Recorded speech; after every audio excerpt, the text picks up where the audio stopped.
Tonight, we're going to share some of our craziest bounce house business stories. We're going to have a little laugh. We're going to have some fun. And for new folks in here, hopefully you'll learn a little something about some of the craziness that can go on and how we solved it.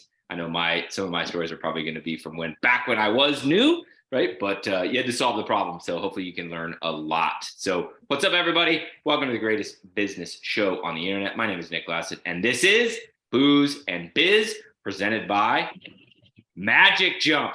What? Yep, that's right. New sponsor, Magic Jump. Super duper excited to announce that Magic Jump is new sponsor of Booze and Biz. So if you don't know, Magic Jump has the one and only Disney license.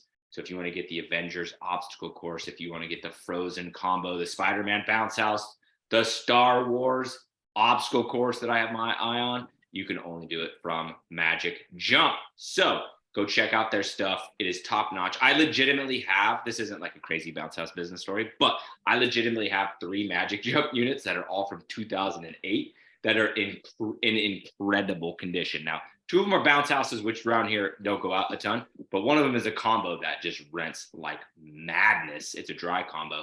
And it's like in pristine shape. It's crazy. So literally cannot say enough about how great the Magic Jump quality is. So go to magiccjump.com. They actually have a promo right now too, running, get a free carnival game and free shipping if you spend enough money. So go check it out and get some badass stuff. All right, so tonight I'm going to polish off the empty wines bottle here. A little white wine, a little fun, mixed with a little ginger ale. It's delicious, so I love doing it. So that's what I'm drinking. If you guys want to share what you're drinking, do it, even if you're at the, YouTubers, you YouTube people, podcast listeners, let me know what you're drinking. I like to hear about it. So we're going to polish off the empty wines from last week. Yes, it's a week old. It's been in the fridge, but I don't give a rip. It's all good. And then I brought some beers. I brought some beers here in the cooler just in case. For those of you who are watching on YouTube, listening to the podcast, do me a favor, hit the hell out of that subscribe button, and then let's get some crazy bounce house rental business stories going. We got Moon Man Mark. He's always drinking the Michelob. And then, dude, Dave's got the Land Shark and tequila. That's what's up. I went to go buy Land Shark the other day, but we were going to ride the side-by-side, and I couldn't buy bottles. So I had to buy Pacifico. Bro, it was terrible. It was awful. Like, not trying to be a Debbie Downer here, but don't do Pacifico. It's super gross. All right, so let's let me kick this one off. I'm gonna tell one of my kind of like most memorable stories. I hope it like wows you guys and you guys go crazy. But I'm a tad nervous that my story, or stories plural, by the end of the night potentially, they're just not gonna be that dramatic, because like I tend to see things on such the positive end, right? Like I find the good in so many things. So I'm worried that mine aren't gonna be all dramatic and crazy. So that's where it's gonna come in for all of you guys in the Zoom. Here's what I want to have happen. I want to have just this beautiful collection of bounce house business craziness, and make this the most memorable video we've ever made because of all the laughs and the craziness. Okay, so for my story, so I'm actually going to tell you the story about the time I got bit by a pit bull and a mastiff at the same drop off at the same time. What? Yeah, it was pretty crazy. So this was a while ago. This might have been 2020 in the fall, but I really think it was 2021 in the spring. But I remember it was kind of cool outside, but like it had just heated up, so I'd just taken off my hoodie. And I'm setting up this obstacle course at this big, huge property, but like this little shop. Like it's a shop with a miniature house on it. And they had all this cool stuff. Like they were wealthy people, right? And so I am setting up this obstacle course. The guy's super cool. He's one of those guys that's like, what can I help you with, man? He's trying to help me like move all the stuff and set up, right? Like he's low-key getting in the way, but like he's cool and nice. So we get everything all set, and then he kind of wants no, back up. We're not all set, but we're kind of getting ready to set things up, and he kind of changes how he wants it to go, right? So I remember I had to kind of bump it around, move it around or whatever. And so he has this mastiff, this humongous mastiff, looks like the Beast from freaking whatchamacallit, dude, Sandlot. And then there's also a pit bull, like, right? 2 pretty menacing dogs, okay, on this giant property. They are playful, but I'm I'm pretty uncomfortable, right? Dogs genuinely hate me whenever I have an inflatable on the dolly. I don't know what it is about the whole thing. It's the hat, the sunglasses, the motorized dolly. I have no idea, right? But and this is so long ago, I don't even think I had a roll doll. I think I was pushing manual. But anyway, I know dogs hate me. Okay. The other thing I know about dogs, and how I know this, I'm not really positive. I know that they bite you from behind, right? So if a dog is barking at you in your face, generally speaking, you're pretty cool. Unless you walk away, he's going to come up and get you from behind. Okay. So whenever I'm at a drop off and they have dogs, like I'm always kind of just aware to keep the dog in front of me. Well, these two dogs are running all over the place, but they're kind of coming up to me and then kind of going behind me kind of close. I'm getting very uncomfortable. So I start telling the guy, I'm like, hey, bro, your dogs are making me uncomfortable. Like they're kind of coming up behind me. Okay. When you say that to a person, they immediately get defensive. I don't know what it is about humans, but we get defensive about our dogs. And so he's like, oh, they wouldn't hurt a fly. This one's a pup and this one that, blah, blah, blah, whatever. I'm like, all right. We keep setting up, or we keep getting everything all set. And they keep doing it, and they keep doing it, right? And I hadn't blown anything up at this point. And I went up to him again. I'm like, man, your dogs are making me very uncomfortable. Like, is there any way? Like, I'm not saying they're bad dogs. Could you put them inside? Literally will not. They're good. They won't hurt a fly, blah, blah, blah, blah, blah. They're so sweet. I'm like, all right, bro. I'm just saying they're kind of making me nervous. Next thing I know, I'm paying attention to what I'm doing, hooking up a blower. I don't remember.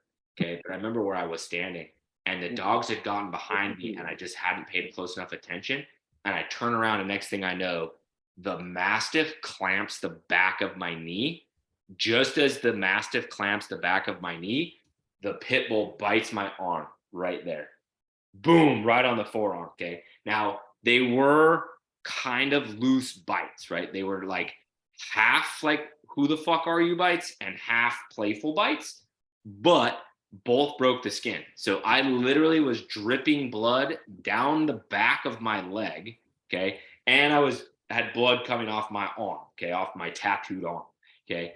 So now here's where I think the story actually kind of takes a weird turn. So I tell the dude, bro, both your dogs just bit me, right? He literally laughs. And I start to lose my temper at this point. And I'm like, and I swore, like, not necessarily at him, but like at him, right? I was like, no, bro, both your fucking dogs, I'm bleeding. I'm not joking. This is not fucking funny. I'm bleeding. He sees my arm and my leg. Okay. He starts to get embarrassed, finally puts the dog inside. Okay. And at this point in time, I'm pissed. Like, I'm fuming. Okay. And this is long enough ago where I'm setting up this obstacle course solo. I might have had employees, but I was on this setup alone. And so then that's like it. He comes back out the house and is like, cool. And I was like, what the fuck is happening? So then a lady comes running out, and it's like his mom or something. And she's like, I'm a nurse. I know what to do. Or no, I was a nurse for 25 years. I know what to do. And she starts going to my leg. I'm like, ma'am, that leg is free. This is like a $5,000 arm. Can you please take care of the one on the arm, right? She bandages me all up. Okay. She's super awkward. He's now gotten awkward. I'm still pissed, but I'm trying to like maintain composure. Okay. Dogs, thank God, are gone. Okay. Get ready to leave. We're all set up. I get ready to leave. I give them the final instructions, like deflated overnight, blah, blah, blah, whatever. Getting ready for my fat tip, bro. My fat tip. I know it's coming because I just had two monster dogs bite me and I'm literally bleeding. No, I got no tip. I got nothing. But the rental cost, obviously. So I remember leaving, and like my leg is bleeding. Like it might have been long enough ago. I still drove the Jeep, but my leg is bleeding in my vehicle.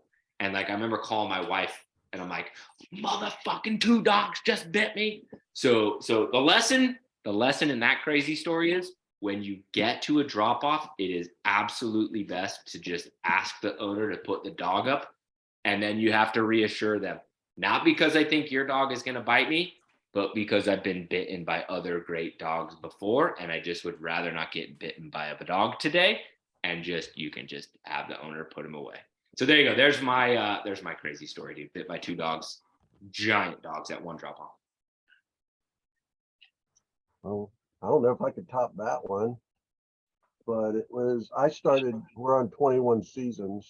So it was probably the fourth season in, and this is why I think I don't like to do overnight rentals. We had a development at the time. I don't think they're in the top 3 in the state no more, but they're probably in the top 5 wealthiest communities in the state. And they rented what I thought was this monster 16-foot water slide that I had from Easy Inflatables. I was a new company, so I thought that was just a badass slide. And I left it overnight, and it rained, but they said they kept it up all night. So I went back, and I had a guy named Martin working with me, young little guy. I think he was only 17 at the time. He might even been, no, he might even been 16. So we go back there, and it's up in the air. And I'm like, okay, great. So we're looking at it. And now remember, we're in an extremely wealthy, very wealthy neighborhood. So I look and I see water coming out of the seams. And I'm like, why is water coming out of these seams? So I open it and look inside, and it was just soaked with water. So being the first time for me, I decided I'm going to go in there and dry it. Well, I wasn't the only thing that was inside this water slide. I'm drying away, and a freaking 4-foot snake crawls over my arm and over this shoulder. And then it got down around my feet, and I'm trapped in a slide, screaming. I was ready to rip out the seams and get the hell out of there. Well, Martine is outside, not knowing what the hell's going on. He's wondering why I'm screaming. And I'm telling him, there's a snake in there. There's a snake in there. No, there's no snake in there. Well, I got it wrapped up in a towel, and he opened up the zipper, and I threw it. Well, it landed on him. And he said, and there was actually marks on the bottom of his ankle. He said it actually bit his ankle because it was so freaked out. And we both watched it crawl away. It was a brown, like a rat snake or something. It wasn't nothing poisonous. But you just never know what's in these units when you leave them overnight. And I think that's where my phobia come from. I don't want to leave overnight for nothing, was because of something like that. That wasn't as dramatic as being bit by a dog, but let's jump forward a couple years. I'm going to say I was probably the 7th or 8th year in the business. And I was doing a job out in this little town called Fellsmere, which is historically a redneckville. Everybody in the world out there has every animal you could imagine to have. So we set up a combo, me and my nephew. And when we come back, my trailer's moving. I'm like, why is my trailer moving? And when we go into the front of my trailer, I had goats and chickens in my trailer. And I'm like, all right, well, let's just shoo them out. So we go in there, and we're making noises, and they go running out. The goats ran out, the chickens ran out, except for one chicken, a rooster, didn't run out. He stood his grounds. He made my trailer his home. Well, that guy pecked me on my leg, and that was the first time I think my skin ever got broken by something on a job. We had to tell the owner to come in and get the rooster out of my trailer because I couldn't get him out. And when we came back to pick up the unit, that same rooster was inside my bounce house of the combo. And the owner had to go in and get him out of my combo. But I got bit by him, or pecked, I guess you could call it. And then you go, I don't know, I guess it's about 6 years ago. My son was on a job with me, and we were setting up, and I was on my hands and knees pounding in the anchor. This little shit dog. I think it was a little Shih Tzu. I think it was. I'm on my hands and knees pounding in the anchors, and he starts trying to rip my shoes off, and literally got me on the ankles. And like you, had blood coming out. Here, the owner comes out with paper towels to wrap up my wound with the paper towel. Like, how's that going to stick to my leg? She's telling me to pull my sock up over the paper towel and let it hold on there, and never apologize. But that same little dog chased my son, chased us both back to the truck when we left. It was like the animals don't like us coming in their yards, and I'm sure everybody's had this experience. I mean, tell the truth, Mark. Good, you kicked the dog. No, I didn't kick the dog. No, but my son was literally going to hit him with the stake, hit this poor little dog with the stake, because he wouldn't leave him alone. He kept trying to nip at his ankle, kept nipping at his hands. If he was down, pounding in the anchor, the dog was going after his wrist. I mean, didn't hurt us, but he broke the skin, but he didn't hurt us. Or it was kind of like a playful bite, sort of, but I think it was an aggressive for that little dog. I used You to know, carry a I bought a pry bar. It was like probably 18 inches. It was a good size. I bought it to get anchors out. You can just put it right under the loop and boom. I loved it. After I got bit by those dogs, I started carrying it with me, like to get the anchors out slash a weapon. Cause I was like, if you go get right, because I used to do Monday pickups. And so nobody was home pre-COVID, nobody was home. So I'm like, I gotta be on. I used to have dog treats too. I used to carry dog treats in the truck just in case. So I could make friends that the dog was back there.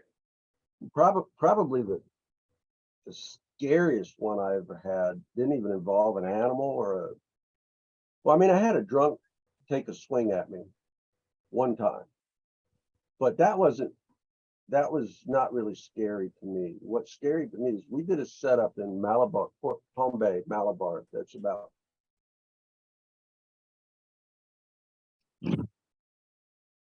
when we were going to pick up this 24-foot slide with the slip and slide on it. And I had 3 people in the truck because we had like 11 units out that day, 11 water slides out. And this was the last one. And we saw this storm coming. And I'm like, okay, we got like 20, 30 minutes max. We got to have everything down, in, gone.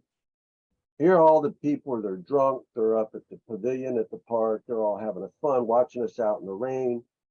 And we started hearing rumbling. And I'm like, you know, guys, this water slide isn't that important to be out there in this. So we all go inside our trailer, and a bolt of lightning came down and hit the ground on the opposite side of my slide that sent what it's static, I guess, to all of us. Every one of us, our hairs were standing straight up. We couldn't touch anything without getting a shock. It was the scariest thing I've ever experienced with a setup or a pickup was that. I mean, literally the bolt, when it hit, we couldn't hear for about 35 minutes. None of us could hear anything. It was really, really, and we were out there in that weather starting to pick up. And at the last second, I was like, we better get the hell in here. And luckily for us, we did, you know, but and one thing to learn about that is the hell with the rain. If it's raining, don't fight it to get the hell out of there. Get out of the weather if it's lightning in that. Yeah, agreed. We had one the other day that I was picking up solo, but I was so close to done too. I'm like, I'm just gonna finish. Don't let me not die. All right. Who else has got some good stories? I feel like I could go all day now that I got the juices flowing.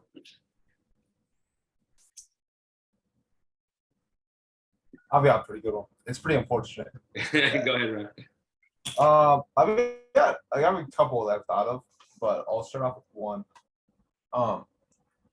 This day sucked. So this is the reason why we never do pay to play events. So that's why we never ever staff events. The entire You didn't have a thing. So what happened was, this is probably about, it's gotta be 4 years ago now, 5 years ago now. But I was younger, and we were doing this event, and it was supposed to be a huge art festival, right? And so the company, it was our first time doing it, and they basically say, bring as many inflatables as you want, staff them, you know, charge whatever you want, and then we take a percentage of those tickets. Rain or shine, this event's happening no matter what.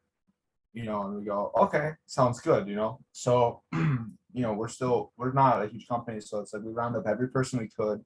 You know, we got my older brother who used to work and run for us, you know, doing all like the regular weekend deliveries as well. While we got every person I know, you know, being attendant basically for this job, right? And, you know, they say rain or shine, it's happening, right? Well, we get to the day, just lightning storms and rain, and it's terrible weather, right? You know, we call the customer, you know, we go, hey, we still on? And they go, yup, it's still happening. So we get there. The only power they have on site for us is one of those Caterpillar generators. The big trailer, those big giant ones. In case you don't know, they suck because they're meant for welding, not inflatables. So therefore, they can run about 3 blowers, and that's it. So don't rent one of those.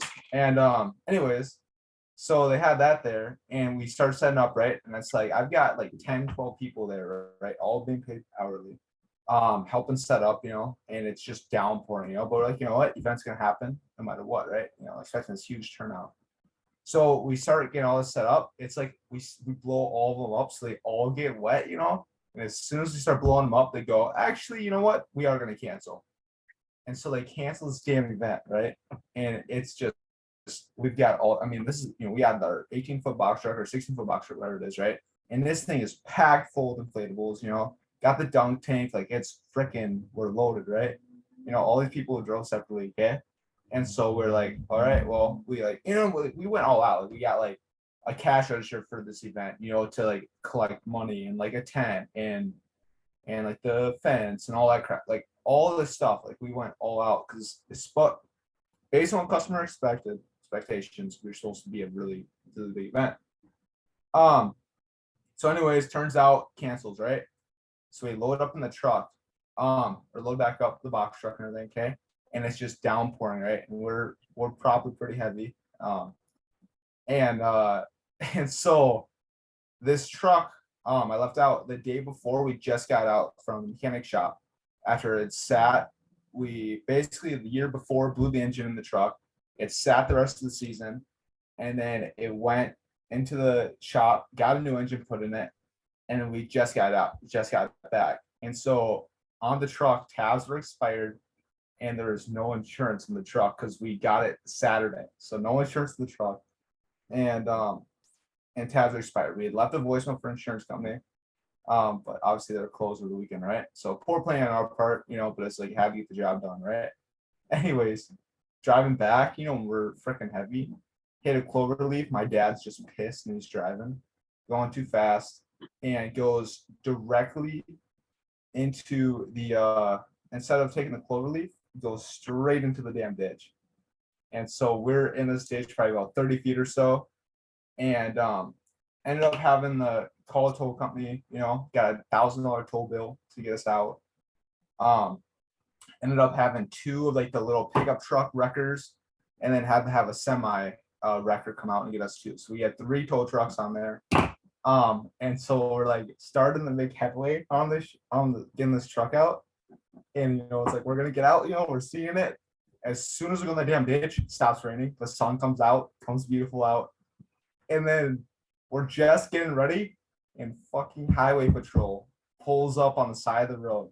So it's like a highway, like police, whoever, and we're like, oh my God, And so anyways, we end up going to the, to the cop, and we're like, hey, we're sorry, we we know, we probably guessed that you probably see the tabs are expired on the truck. That's our bad. We just got the truck back, after it's been sitting for a year. And anyways, the cop goes, yeah, I see that. I go, I appreciate you being honest with me, but it looks like you had a bad enough day already. And so the cop basically just sits there with his lights on, and like directs traffic for us. End up getting the truck out, and these tow truck drivers, right? They've got 3 tow trucks towing it out, and it's got a brand new engine, right? And they're just womping it, like they're flooring the piss out of the truck. And we get it up, and there's just transmission fluid draining out of the truck. It's just draining all this training fluid, right? It just keeps getting worse. And we're like, shit. So end up having the tow truck tow us to the same dealership that put the damn engine in. Literally the week before. End up bringing it there. Brought to the dealership, and then got picked up from there. Luckily though, it turned out that it was just like an overflow, or like the tranny got too hot, so they didn't pull the tranny in it. But yeah, and that was that's probably the worst event that we've ever done, and that's why we never did takeaway. Dude, that's brutal. And so you made how much money? Oh, we lost a lot of money. Like none, right? Because it was pay to play. So oh yeah, there was $0 paid, $0 deposit. That was the first and last time, and we'll never do it again. So. Yeah, dude, I never thought, because I've never done a pay to play, like just because it's never like hit my radar. You know what I mean? Like nobody's ever asked, so it's like I would totally do one, but yeah, if it gets rained out, but you load everything up and go there, like you're totally screwed. Well, just think though, like if it would have been a nice day, and it would have worked out, there was a really good possibility we could have made $6,000 in that event too. Like I've got carnivals that I do, and the customers will tell me how they did, and it's like they did $8 grand in the night for a school carnival off of our equipment, and it's like, that's pretty crazy. And so it's like, or $8 grand is pretty good, especially after that's profit too, after they paid all their vendors and everything, so it's, they're doing pretty good. So yeah, I mean, if we'd got $8 grand for an event, I would have been pretty happy, but ended up losing probably about $2 grand or so after the toll bill. And how much time? Like, how long did it take to load A lot of prep. Yeah, like we ordered those like rubber wristbands you can get, or rubber bracelets. We had those made for the event that said like 2022 event whatever on it. So it's just like there's so many things. We learned a lot from it. Not gonna do it again though. We're gonna just stick to getting paid up front. Yeah, dude, that's crazy. That's crazy. Yeah. So let me ask you, when you do large events like that now, and you just charge for the equipment, and you let the event coordinator, I guess, take the risk in selling tickets or what have you. Do you charge extra, considering you might have thousands of people running through your units, some kind of extra cleaning fee, or Actually, to be completely honest, what we do you discount do it. there? You discount? We discount if it's multiple items. Mm. How I do it now, this is up to everyone else's interpretations, and I'm priced competitive, but I'm definitely lower than a lot of other people, but it balances out because where we are a little bit lower, we say that, and we don't spend as much in advertising. In fact, almost all of our new customers, especially schools, are word of mouth. If you get one school that likes you, they will talk. And also it's all PTO, right? And so the parents on the PTO typically are PTO until their kid grows out of that school, and then boom, they go to middle school, and then after that they go to the high school, right? So then you get the elementary school, and then you get the middle school, and then you get the senior night parties, so you get all that stuff, right? Well, that being said, my rate is because for me, it costs me almost nothing more to have multiple items at one event. Like if you really look at it, it takes another 5 minutes to load, and it takes another 15 minutes for inflatable setup, not to mention setting up at events are typically easier because you can park the truck right next to where the inflatable is going. Like you typically park on the grass. It's just everything. Like I can set up by myself a 3 inflatable event in an hour, and that's cleaning on site, vacuuming on site, because I can do everything in a line. I just stake them all at once. I clean them all at once. I vacuum all at once. And so it's faster for me. So what I do, first 2 pieces of equipment that are the highest in price, full price. After that, 20% discount on all remaining items. That's my pricing on it. And that's what's worked out well for me. Yeah, that's pretty good. And it's true though. Like I have discounted some big ones, but not too often. I usually just charge regular price, but same thing, because of that, where it's kind of like setting up multiple units does get hard, like logistically. It's like a lot of work in one location, and like you're sweating if it's summer, but like you don't have to drive. There's no travel time. Yeah, the loading is the same. The pickup is like boom, roll and go, boom, roll and go, boom, roll and go. So yeah, I do agree with that. My best weekends of all time have been where it's like we're busy Friday. Maybe we had like 1 or 2 events on Saturday, but in terms of residential, it's like we did like 3 or 4 parties, and that's been our best weekends that we've had in company history. So I don't know. It's all personal preference, and obviously choose it how you like. But for me, it's way easier. Also, I would argue that they actually are cleaner after events, especially if they're indoors. If they're in gyms, 9 out of 10 times you get them back perfect. There might be a little bit of like a candy wrap or something like that in there, but about 9 out of 10 times you get them back perfect condition.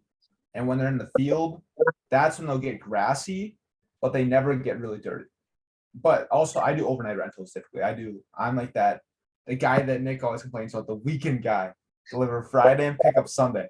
Parties on Saturday, but that's just how we do it. I don't know. I only complain because everybody around here does that. Like if it was like 1 or 2 guys, I wouldn't care. But like I get calls all the time. Well, so and so will do it all weekend for the same price. I'm like, didn't call so and so, bro. Your kids ain't getting 2 free days. Like After getting a call from the police at 3 a.m., I'm done with overnight. All right, you got to tell the story now. Man, so I woke up, it was like 3:20. We had it at a fireworks store. They wanted it the whole weekend. It was our red, white, and blue unit.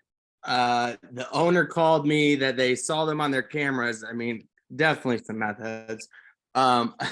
They were trying to roll this thing and put it on top of their car. Don't ask me how far they were going to get with it or if they were even going to get it on top of their car.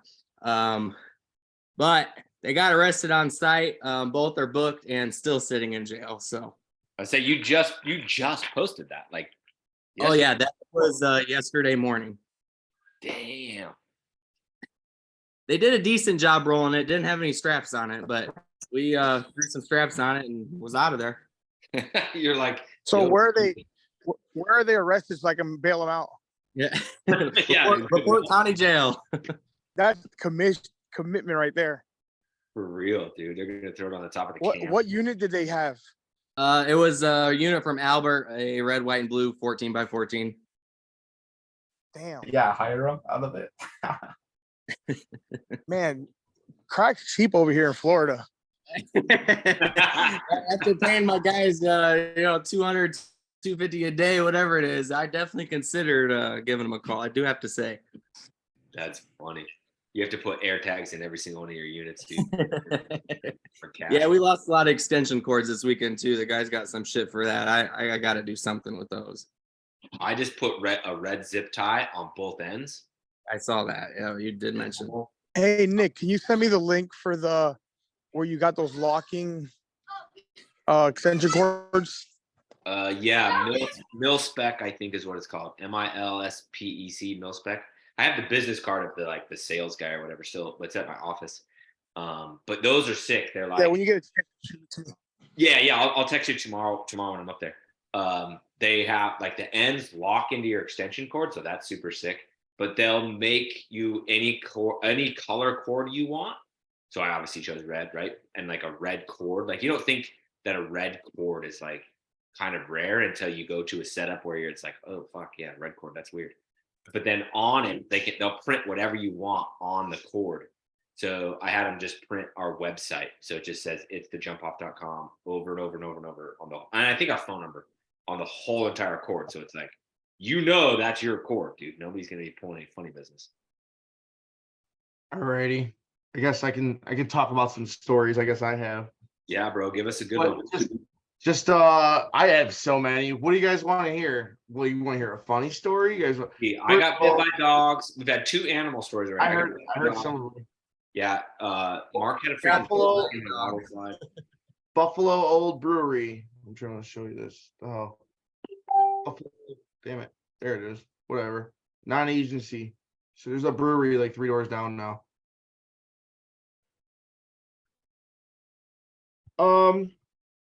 Okay. Well, I'll tell you what, I wouldn't even be here the first week on the job. I almost died. Like freaking doing this for inflatables. First week I got trained. Went and did a freaking it was a summer camp, and I'm literally just standing there talking to the other dude, the other worker, and the freaking dude that was the driver of the truck was just backing down this hill and was ready to just back right into me. I literally got yanked forward. I would have died. It was a freaking like a 20-foot box truck, just whipping it down the hill too. It was nuts. But I would not be here today, 100%, if I did not get like pulled forward. That was the first week on the job. One time at band camp, for real. This one time, basically, I got a raise, but I was also working like 60 hours that week. So I got $1 raise that day, and I was so freaking tired. I pulled into this hotel, same box truck that almost killed me. On a fucking Coke, and I fucking knocked an overhang. Like I dented the fascia board of the fucking hotel the same day I was supposed to get a raise. That sucked. I freaking convinced the hotel to basically I'll pay for it personally. Don't tell my freaking boss. I was in Connecticut, and then freaking 2 months later they started playing with me, and I left that company, so I just never even paid that freaking hotel. They found out like a year later. They called me. They were like, "What the fuck?" Savage. I didn't know. I could have just told him it would have been fine and all that shit. I didn't know how that shit worked. I just know that was just, yeah. It was the same day I got a raise. That was nuts. And then I guess like since we're talking about like fucking crazy accidents right now that I'm talking about, like this is probably the craziest story. Okay, this is a really good story. Like, actually, should I tell I don't know if I should. I'm not gonna tell the whole story. Like, if you guys ever ask me about the greatest 420 story that I have, this is like half that story. Oh my God, tell the story already. No. Relax. Because there's an extent. This story is great. Bro, this better be a really good story, man. You You're better be bugging me amazed out. by this one. So, okay, I'm gonna start off with I was driving for this dude in Maryland, Fantasy World, and basically on my lunch break, I was going to no. I got out of work that day. It wasn't my lunch break. I got out of work that day. I'm on my way to get freaking food, and I get cut off. So I get cut off, and I almost rear end this dude. I had to go in oncoming traffic to go around him, and then they started following me, honking in front of me, swerve on the oncoming traffic, brake check me again just because I honked at them. So I kept driving. They kept following me. I pulled over at the freaking post office, and this dude got out, came to my window. I just got out and beat the shit out of him. Fucking his mom is like 500 pounds and just sat on the both of us, just like stop us from fighting or whatever. Police come, we both get arrested. The next day, I'm supposed to go on a road trip to Florida for this company and for an Easter event that's also on 420. But either way, so I have to go to this event and stuff the next day. I get picked up at 3 o'clock in the morning, 4 o'clock in the morning by my boss. I was like, I can still drive tomorrow. Like, I'm not, you know what I mean? Like, this isn't going to affect me. You know what I mean? I'm good. And then, so he was cool with it. Hop in a truck, go.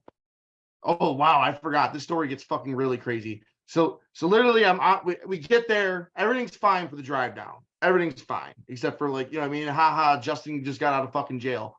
Like, literally, we get to this event. The first, okay, I'll tell you everything that was at the event and everything that went down there.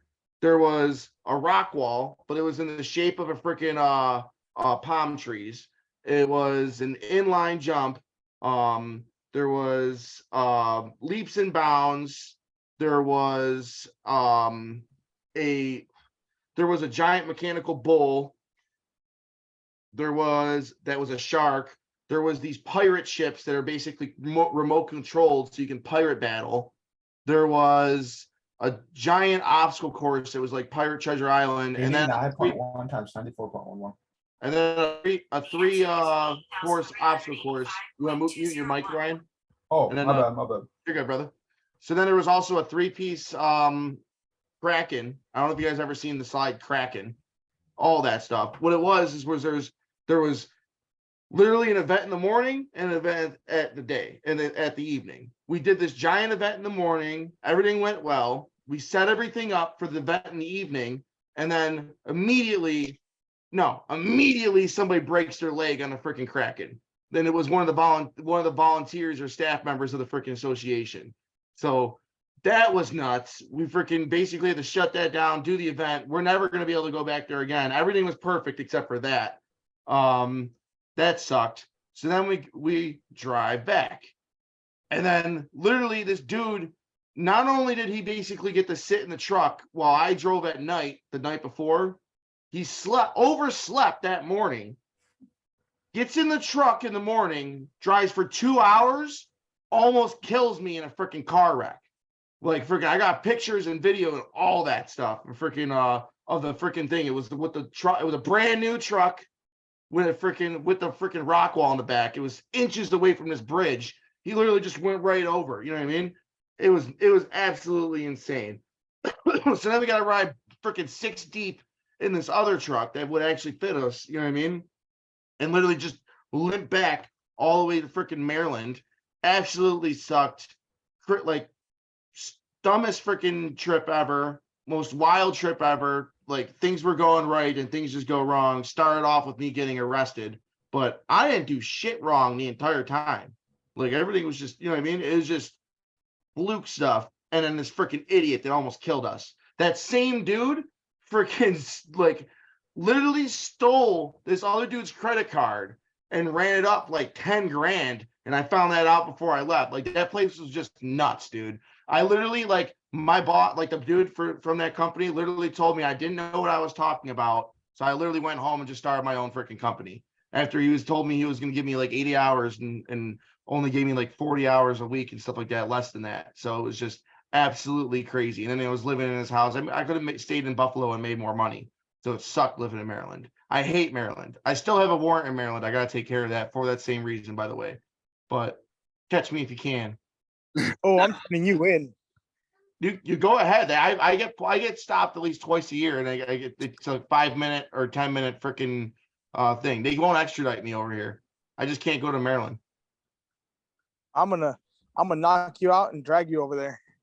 Yeah. The fat lady, bro. Watch out for the fat lady. Yeah, dude. Oh, dude, I swear to God, 400-pound like fat chick just sat on me and her son. That's funny. What do you guys have any stories about massively flooded water slides? I got one. Dude. I'm glad you just said that because I just remembered when we first started out, I had a backyard water slide for Parker Sales. It was 14 feet tall. That was my first slide, but it was a rear loader. So there in the back, there was like a 5-foot zipper. And I set it up in Bear Lake Estates. That's, I don't know, about 5 miles north of me. And when I went back to pick it up, there was nobody playing, but we could hear kids like laughing and we could hear like water splashing. And we couldn't figure out what it was. Now I had Martine with me again. He was the first guy that started working with me, and a guy named Jay. They had crawled in the slide and took a water hose inside the slide and filled up about 9 inches of water up to the zipper of water in the slide. And they're splashing around in this slide, rolling around from channel to channel. It was freaking insane. I lost it. The father came out.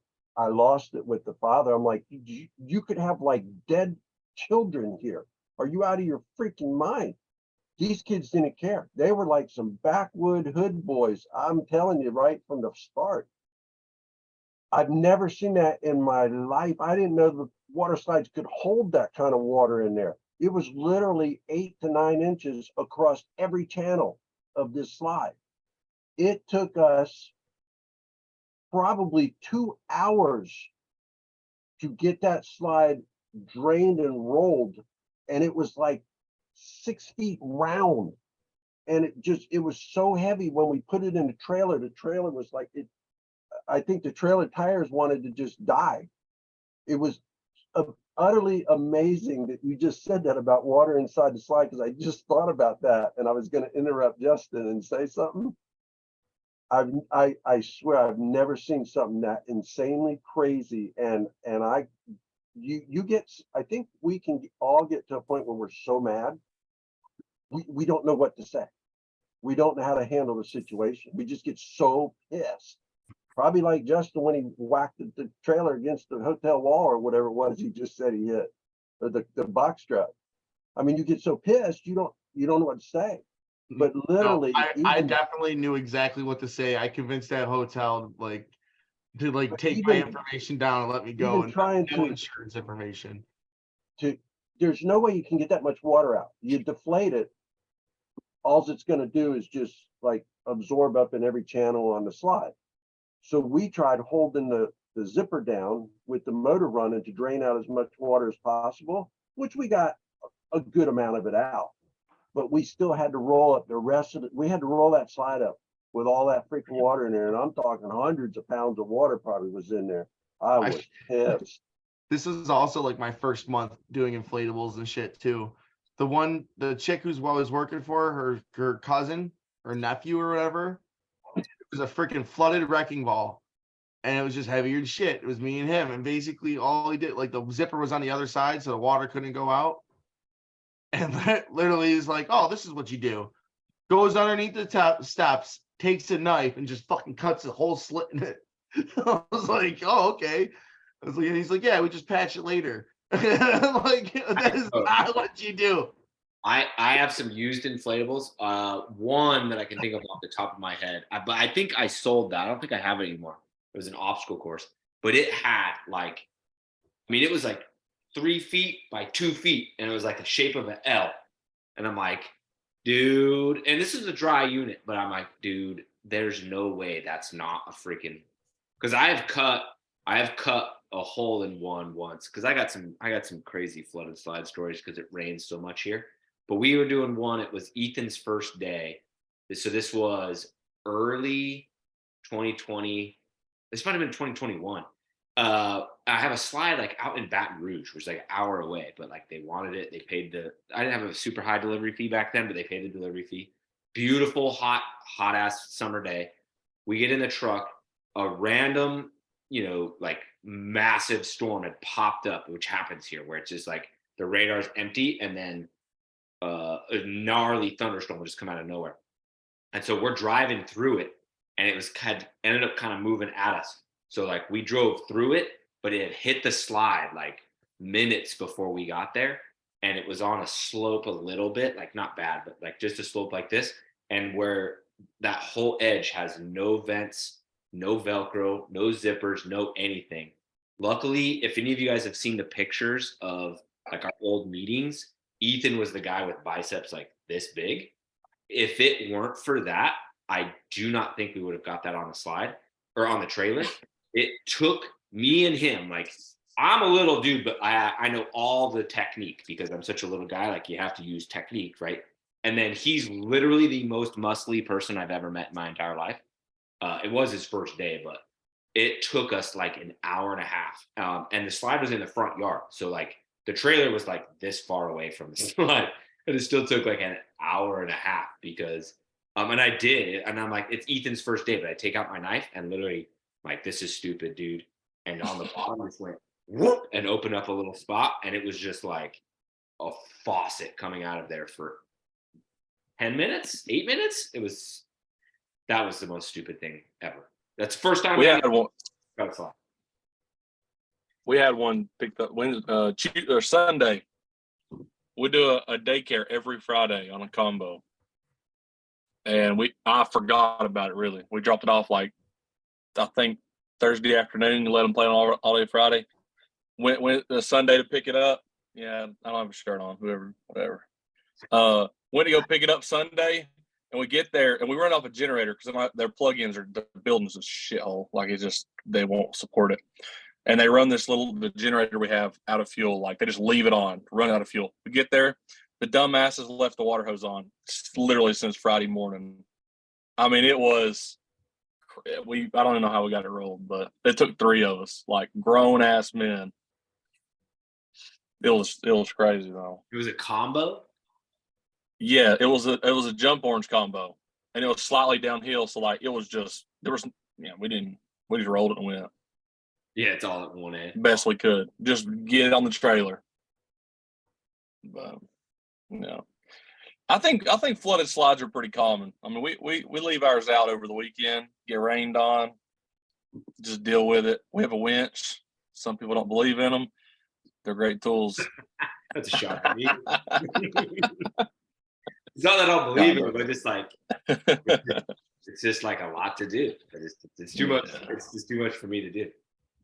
Yeah. Well, it's the same process. Yeah.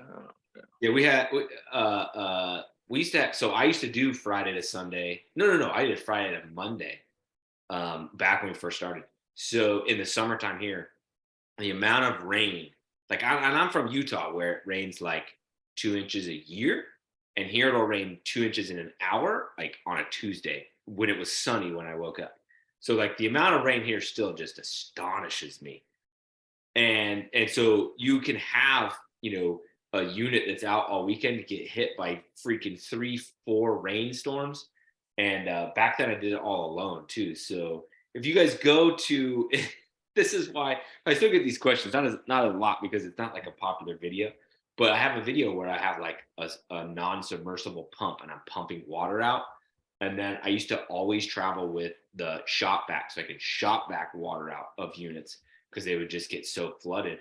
And so I still have people ask me about that. I'm like, dude, if it wasn't such like a great video, like I love that video, I would take it down because you should not be plugging in anything without you're picking up flooded slides, especially a submersible pump that you're potentially dragging around inside of a flooded bounce house with you. Don't do that. Don't do that.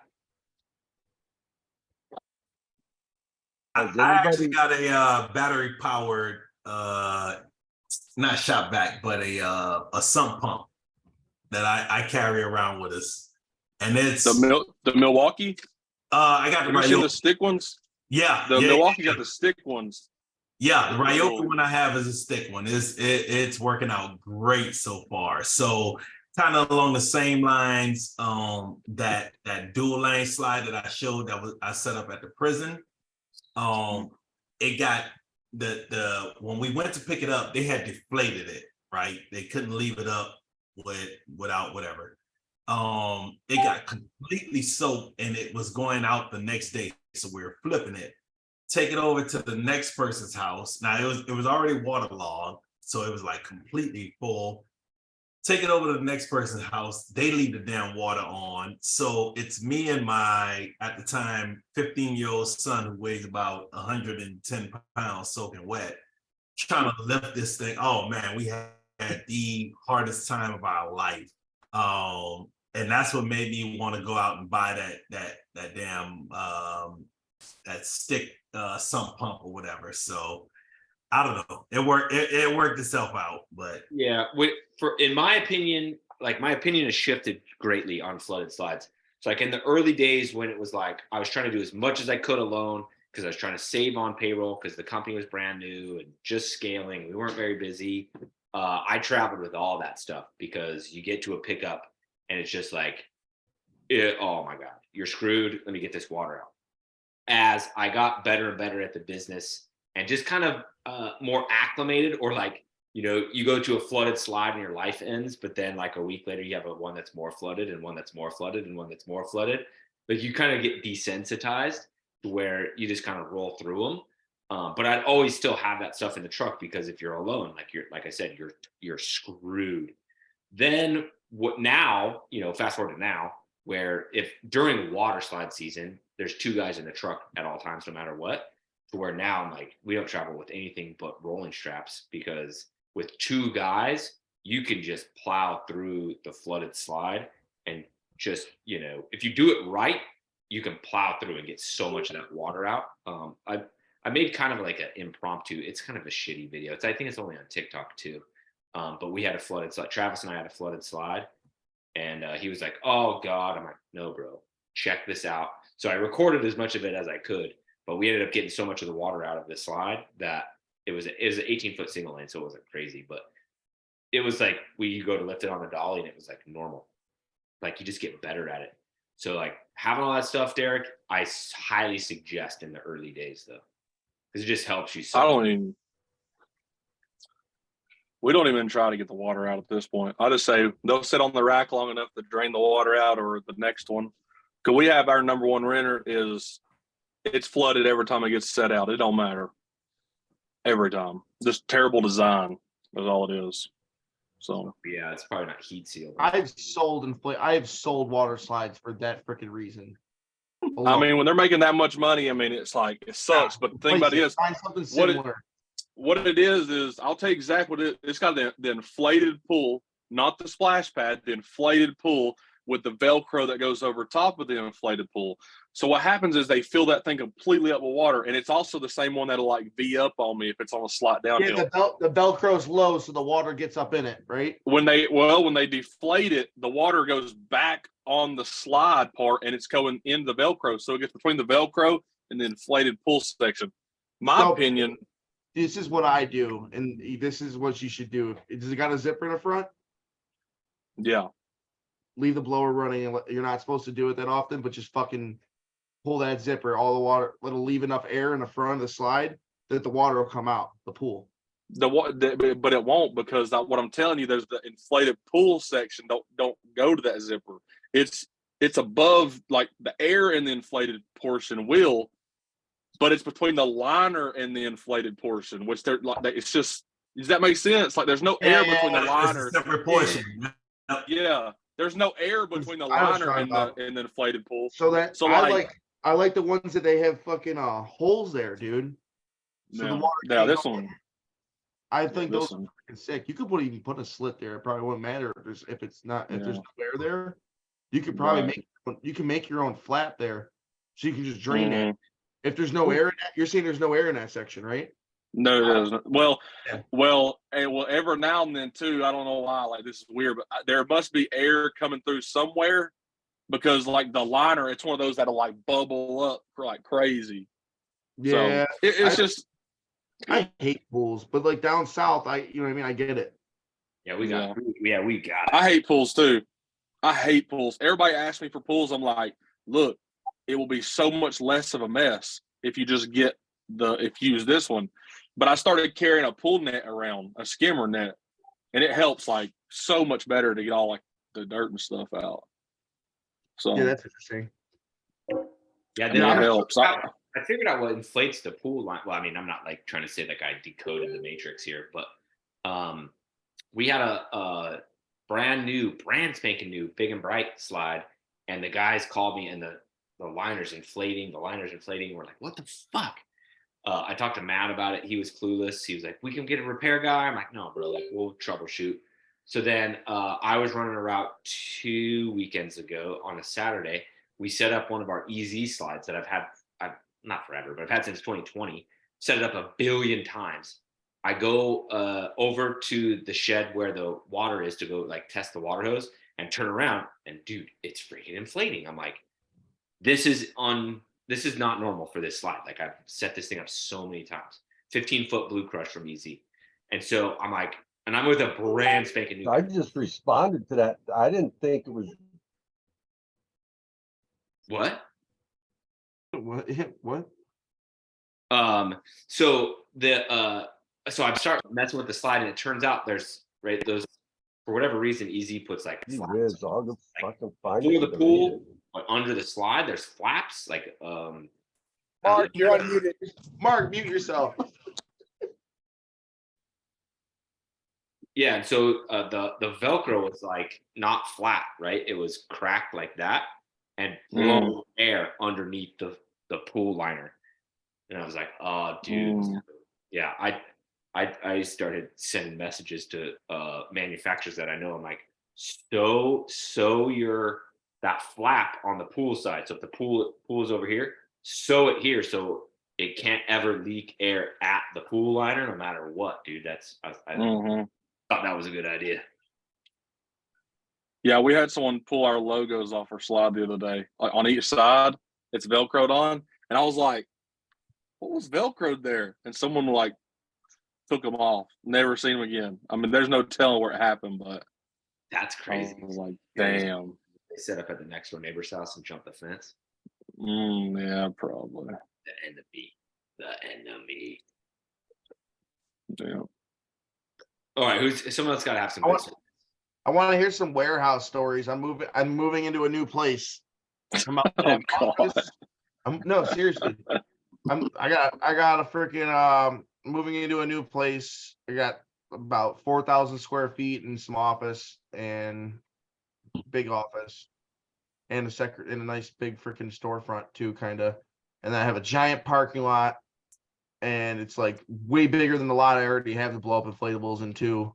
And then I also have fucking it's right against a throughway, so I could totally fucking get a giant inflatable with my logo on it and put it in the fucking yard in a weekend. Oh yeah, definitely. That's a must. Like, I'm so fucking going for it. Like I love my warehouse, and then it's got my office up front, which is like, it's kind of small, but it's like 300 square. I mean, it's not small, it's 300 square feet, but it's not like some huge thing. But that's the one thing, or the two things I don't like about it is it's in an industrial condo, technically speaking in real estate terms, but like there's a whole bunch next to each other. and like we all share the same parking lot. So like our trucks, our trailers are all parked out there, no worries. But there's nowhere to. So if our 27-foot dual lane, for whatever weird reason, needs to be cleaned somehow, there's literally no place to blow it up. Because if it can't fit inside the warehouse, it cannot be blown up. So we had to bring it to my fucking front yard. So it had to sit in my front yard to blow up, dry out, clean, so we could take it to the to the repair shop, so we could take it to Spacewalk. But other than that, that's my only complaint with my warehouse. But there's no warehouse space near me, so it's like you can't be, you're not gonna be picky. Yeah, I'm super pumped for this place. It's actually one of those places like the lounge that I own. It used to be this old card shop, so I just be like, oh, where's it at? It's over at the old Bases Loaded. It's at the old Bases Loaded. Everybody knows where that is. Whereas in like this building, and I don't want to name it because I don't know who listens to this shit. I'm not trying to fucking get this. It's $2,000 a month. I'm only spending $1,000 right now. It's double with office space. Fucking my guys don't have to shit in a porta potty anymore. That's crazy. You said 3,000 square foot total? 4,000 4,000? and a giant fucking lot. Yeah, that's like where I mean, I it's like 3,000, like 3,500 warehouse space, and then like another like 700 or 800 fucking what you call Is it? it just you in the lot, or is there other companies? No, it's just me over there. There's like a little old lady that lives in a Sure. house in front until she's fucking Yeah. dies or fucking moves. And I'm gonna take that bitch too. oh yeah, bro, that's Yeah. the clubhouse and where the manager is. Yep. Pretty Dude, much. Yeah. I was telling Nick about our horror story about our warehouse, but that's why I was asking. On that story, you got Like I don't have too many bad warehouse stories other than like David has the worst one. I almost beat this old man awful. up in my fucking warehouse that I bought out. Yeah. We share a space. We share a space with a guy, and it's a 20,000 square foot warehouse, and there's 3 of us in it. And we just kind of got thrown in, like it was like they had some open space, like yeah, whatever, like because what I don't know, you know Wesley, but his dad's in the transportation business, so we just come along with the guy that owned the lease, and he has like the majority of the building. We have like a great setup, like a really nice setup, but we're all in one gate, like we're in one building. It's like a big commercial building, gated in, whatever. We have to keep it locked all the time. Well, I was on vacation like 3 weeks ago, and they're like, pretty much they text me like, dude that owned the lease, like had the lease, they found him dead. And I was like, okay, well, like a week and a half later, the owner of the building come and put a lock on the gate and locked us out because we just had a handshake agreement on the lease, and technically like he was the only one on the lease, and it was a nightmare.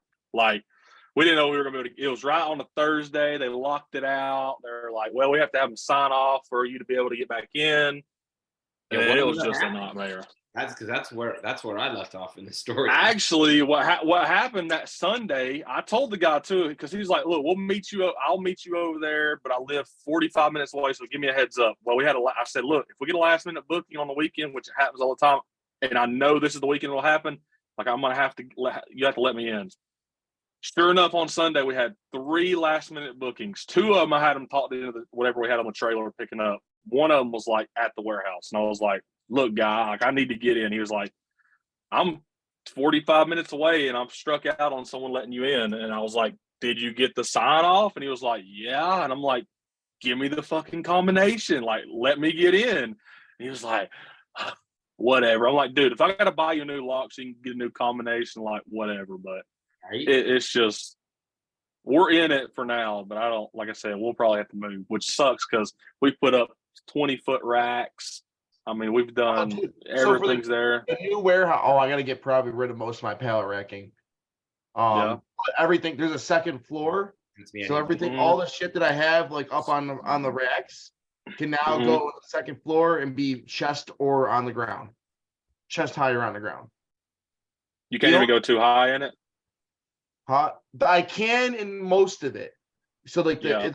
the ceiling only, like it's weird, man.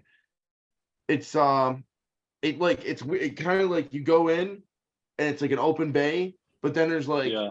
a loft and like a ceiling right over there, and it kind of like around over here. But when you go up there, there's fucking these giant beams, and they're covered in padding and like spray painted orange. So like there's a couple places where you got a duck, and then like it's open though. So like there's a giant section where you can just like chuck stuff off the side right into the regular bay and like move stuff off. So one person can go over there and the other person can go on one of my steps and just bring it down and stuff. If there's a bunch of games up there or little stuff. I'm basically gonna put all the stuff up there that's bulky. Everything that I had that doesn't get touched anyways, it's already up there. You know what I mean? So Hell, if it's games, just ship them to me. No. It's not the game. My games don't go on the top shelves. There's a couple games that do, like my bumper thumpers and shit like that. But there's not that many stuff to go up there. But like all the foam for Foam Daddy, like I could put all the boxes and stuff up there. Like there's a lot of potential for it. Plus, there's a giant office and it's interesting. I could tell it's not really a story, but this is like a good tip. It's always good to like educate people. But when you're doing a warehouse, like who here at their warehouse has a bunch, like nobody here really like okay, this is something you'd want to do if you own a warehouse or if you're getting in on a 3-year lease like I am. It's totally worth it for me because I have a giant lot. What I'll do is I'm gonna get a 220 line hooked up to basically a mobile panel box and have a shit ton of duplex receptacles put in that box. So all I gotta do is just freaking wheel this bitch out around the corner of the garage door. And then now I could freaking literally plug in 10 inflatables, never have to run a generator in a giant lot ever. Yeah, that's cool. See, because my warehouse used to be a welding shop. So it has two, like the other day, the power company here is called Clico. And like, I'm whatever, bro, working. And then the Clico man walks in. He's like, hey, bad news. I'm here to shut off your power. I'm like, good news. It's already in my name. I just paid the bill. Like, I got the thing right here. He's like, no, it says right here on number 15. I'm like, well, dope. Like, I'm number 14 and number 15, but like, I'm number 14 though, like on the address. I'm like, listen, it used to be a welding shop. And he's like, oh, that's what it is. He's like, that's what they have. He's like, I'm here to shut off a 220, not a 110. And I was like, okay, that's good to know that that's there if I ever need it, because I don't know how many fucking blowers you can run on that bad boy. But I was like, all right. I was like, but hey, you go do your thing. I'm not a welder, so that ain't on me. I ain't paying that bill. So like, you're good to go, buddy. But yeah, anyway, I feel like we were like bougie that we're talking about our warehouses because me, like I'm sure pretty much everybody else, we bootstrapped it, right? So I started in my garage that had storage units and so now we're in the warehouse zone. But oh yeah, look, Zach just asked. I started in my mom's back garage, and I literally left after 3 months because she fucking drove me nuts. Yeah, Warehouse. It's And worth I was it. just like, I was just like, fuck this, dude. Like, I was just gonna do it for the first year, trying to save money, and it didn't even last that long. But then, honestly, that was a good decision because then I had to like put my big boy pants on and just go freaking hard instead of the garage. But she don't even live there. It's just her house. It's at my brother's house around the corner. She's just there all the time. It was just horrible. Zach asked that when did we make the jump from storage unit to garage to the warehouse? So like, yeah, you start in the garage, like almost obviously, like if you have a whole bunch of capital, like if you're going to start the business like a real business, which I highly suggest, like being in this as long as I have, like you should save up the money and start like a real business. But you'll have capital for real estate, but that should probably be like a storage unit, like because you're not going to go spend an inordinate amount of money on a warehouse, right? But me, like most people, started in my garage, and then just I loved it. I loved it because I was home all the time. I'd walk out to get a freaking beer out of the garage fridge and see all these houses. And dude, I remember this so vividly in 2020. Like I'd walk out and you open the door and like you see them all, and that smell would hit me. You know the smell. And I was just like I had such pride. Like I'd walk out to grab a beer and like get goosebumps because I'm like, oh my God, dude, like look what I built. It was amazing until it wasn't, because it just gets old. Like my wife's bitching at me, she can't park in the garage anymore. I have no garage. My garage gym got moved, into the room I'm in now, and like I only worked out half as much because it wasn't as big and dope and set up. And so then that's when I made the jump over to the storage units, just because it made sense. Where it's like I was paying like probably $400 a month for two, maybe probably less actually, and like I could afford that, not notice, and then get the life back. You know what I mean? And then kind of the same thing starts to happen where it's like storage units are great, they're super cheap, you can't clean there, but like it is what it is. But then like at some point in time, like you start getting so busy where it's just like your guys are in and out of the storage unit freaking, 3 times a Saturday, twice on Sunday, again on Monday, you got a Thursday event, and it's like they got to hitch up and drive over there. It just starts to get to be a pain, to where then you start looking for the warehouse space because again, you can afford it, and it's going to make your life even easier, because it does. It's worth the money as soon as you can afford it. So I would say just be smart about it, but as soon as you can get warehouse space, like from an afford it standpoint, do it, because it changes your whole entire life. Like it's insane. And so then I went into a small one, which was like 1,200 square feet, but then Wes had like 1/6 of it. Like my landlord that I was on a handshake deal with had 1/6 of it, so it wasn't quite 1,200. And it was great, changed my life, because the guys could clean in there, and it was all great. But there was nowhere for me, right? So my office was still here in this room at my house, and then all the units were up there. So like when they would clean, I wasn't there. When they were doing drops and picks, I wasn't there. Like I wouldn't be there until Monday, and that's a shithole. And so as soon as the one that I have now opened up, I actually had to go find it aggressively. But when I did, the guy was like, the real estate agent was like, well, the only one that I have available that I think I can get you is $2,300 a month, and you're just an inflatable business, so like you probably can't afford that, huh? I was like, oh no.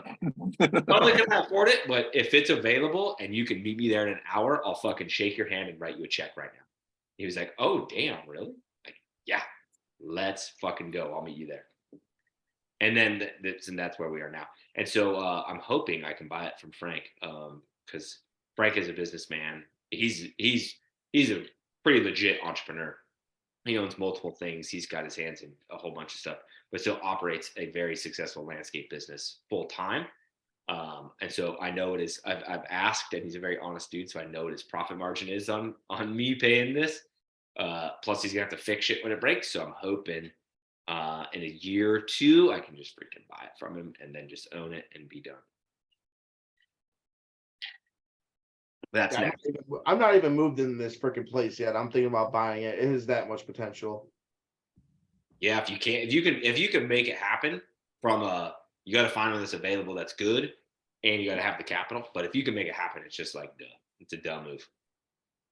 Do it, because that's the thing where it's like where I live, there is no warehouse space around me. Period. End of story. There is none other than where I am now. That's the only one. So I got another good story. Yeah, go ahead. I almost got shot picking up my employee up for work in Niagara Falls. Oh, bro, it was a gun? Was a gun like? Yeah, no, I literally picked him up. There's a res gas station because the casino's right there, right where his house is. So I literally pulled it like the main casino in downtown Niagara Falls on the U.S. side. It's like there's a gas station right there. Now there's a weed shop next to it too. That's near here to there. But pulled up to this gas station, just pumping gas after I'm picking this kid up so he can go to work. And literally this dude just pulls up, points a gun at us in the car, and is like threatening this kid because I guess he robbed him for an ounce when they were in high school. I swear to God, it was the dumbest thing ever. I looked right at this kid after I was done. I was like, I ain't picking you up anymore. Like, no. You got an Uber now, bro. Yeah, no, it's just fucking horrible. Yeah, that's funny. Anybody got questions about anything, or like we can keep telling stories really as long as you guys want. Hey Nick, What up? I keep seeing your that reality show thing that you did on Facebook. Oh yeah, you probably got cookied. So question: if you get picked, what are you doing? It's kind of a conundrum. Like it's a whole weird thing. And my episode was supposed to be out, or my season was supposed to be out fucking months ago, and it's still not out yet. But basically, what it is, it's like an entrepreneur boot camp or like a workshop. They literally so Wes from the Real World / The Challenge is he's the most known personality probably on that, right? It's his company. So he started a company that's an incubator for startups. Then obviously, like he's a reality TV star, right? So he's going to start his own TV show. And so basically what he does is he teaches the entire cast a concept in the morning, okay? And he's exquisite. He's incredible. He's not only is he an amazing facilitator, but he knows his fucking shit to a degree that's extraordinarily impressive, right? So you learn a lot of stuff. Then you come out of his little class that's like an hour and a half in the morning. And then you go into like the show portion, right? To where you then have to take the topic that he taught today and basically you make a pitch. Okay, so you break off into small groups and then you have to like almost on the spot, like you got like 5 minutes to prep, but you have to come up with a pitch and then stand in front of the freaking crowd and make your pitch, and there's somebody there to judge you. And then after everybody makes their pitch in your little group of like 9, 10, then you go have a one-on-one with the judge, and they ask you questions and kind of like quiz you / teach you, and they judge you on that too. Then you break for dinner, and then you learn who won in each single room. And then those people go down to the stage in front of all 100 people, and then they on the spot have to come up with a pitch that of a like it's like a competition, right? You're given the topic and you have to pitch like literally with the spotlights on you, and then somebody wins out of that. Everything in the whole entire game / show is all scored, and then there's like a leaderboard and shit. And so you're there to learn, but you're also there to compete. It was for me extremely impactful, extremely. Like I would not have accomplished what I have this year so far without having gone to that show. Oh, okay. I thought it was like an episode of Bounce Houses, and you were gonna sit here and tell everybody how great it is and destroy the market. No. So but it was funny though, because there's fancy motherfuckers there. And then there's also entrepreneurs that are not entrepreneurs yet. Like they haven't launched their business, they're in fundraising, or they haven't launched their business and they're going to be a one-man show. They're trying to start a blog, or they're starting sort of consulting agency or whatever. It's like you meet all these different levels of entrepreneur there. And then all of the judges are very, very, very accomplished entrepreneurs. And so, and like you make friends with them. Like it's really cool. It's like a whole ass community. Like there's a Facebook group for the whole thing. And it's like, I don't interact in it much because like I'm not that type of guy, right? Like I don't like get all like drawn into, I don't know how to explain that. I interact with people that were on the show with me and everything, but I'm not like in the community. Like people are fucking wild about like, this is the best shit ever. I'm like, I got lots of shit to do. I don't need to be talking with the cast of the show 24/7. But like, it's a whole ass fucking community. Like the two of the, I still talk to two of the judges. I had a Zoom with one of the judges the other day. Zoom call with one of the judges the other day. But if you have the time, and it does cost money, you have to pay for some of your own shit to get there. But if you have the time and the money, like 100%, go on the blocks. Go Google it, the blocks, BLOX. If you're serious about growing your business and you want to like go to a learning experience that will push you out of your comfort zone and greatly enhance your shot of success, I 100% go to the blocks. It's badass. Cool. Yeah, and you have to, if you sign, like just sign up. Like if you just sign up, like click the link and sign up, you go through like a whole Lost you. process. Oh, you lost me. No, you're back. Okay. Yeah, you go through a whole casting process. And you have to like record these videos, and like they ask you these questions on video, and you have 1 minute to answer, or like 30 seconds to answer, maybe 45 seconds, and you only get 3 takes. Like, and so like even the casting was kind of intense. It's too much for me. I'll get anxiety. It was anxious. It was anxious, and I did not win the show. Like, I went there to win the show, and I posted on Facebook, I'm going to fucking win. I was close a whole bunch of times, but I definitely did not win the show. Like, spoiler alert. It was. Hey, Nick, I got a question. This is like completely off topic. I keep getting these schools saying our invoice number, our bookkeeper needs an invoice with the date after, like, say, June 15th. Can you change the date on the invoice without doing it all over again? No, you would have to. It would have to be. Does that make sense? You'd have to change the date of the event. That's so annoying. Like, they This need happens all the. like a post dated.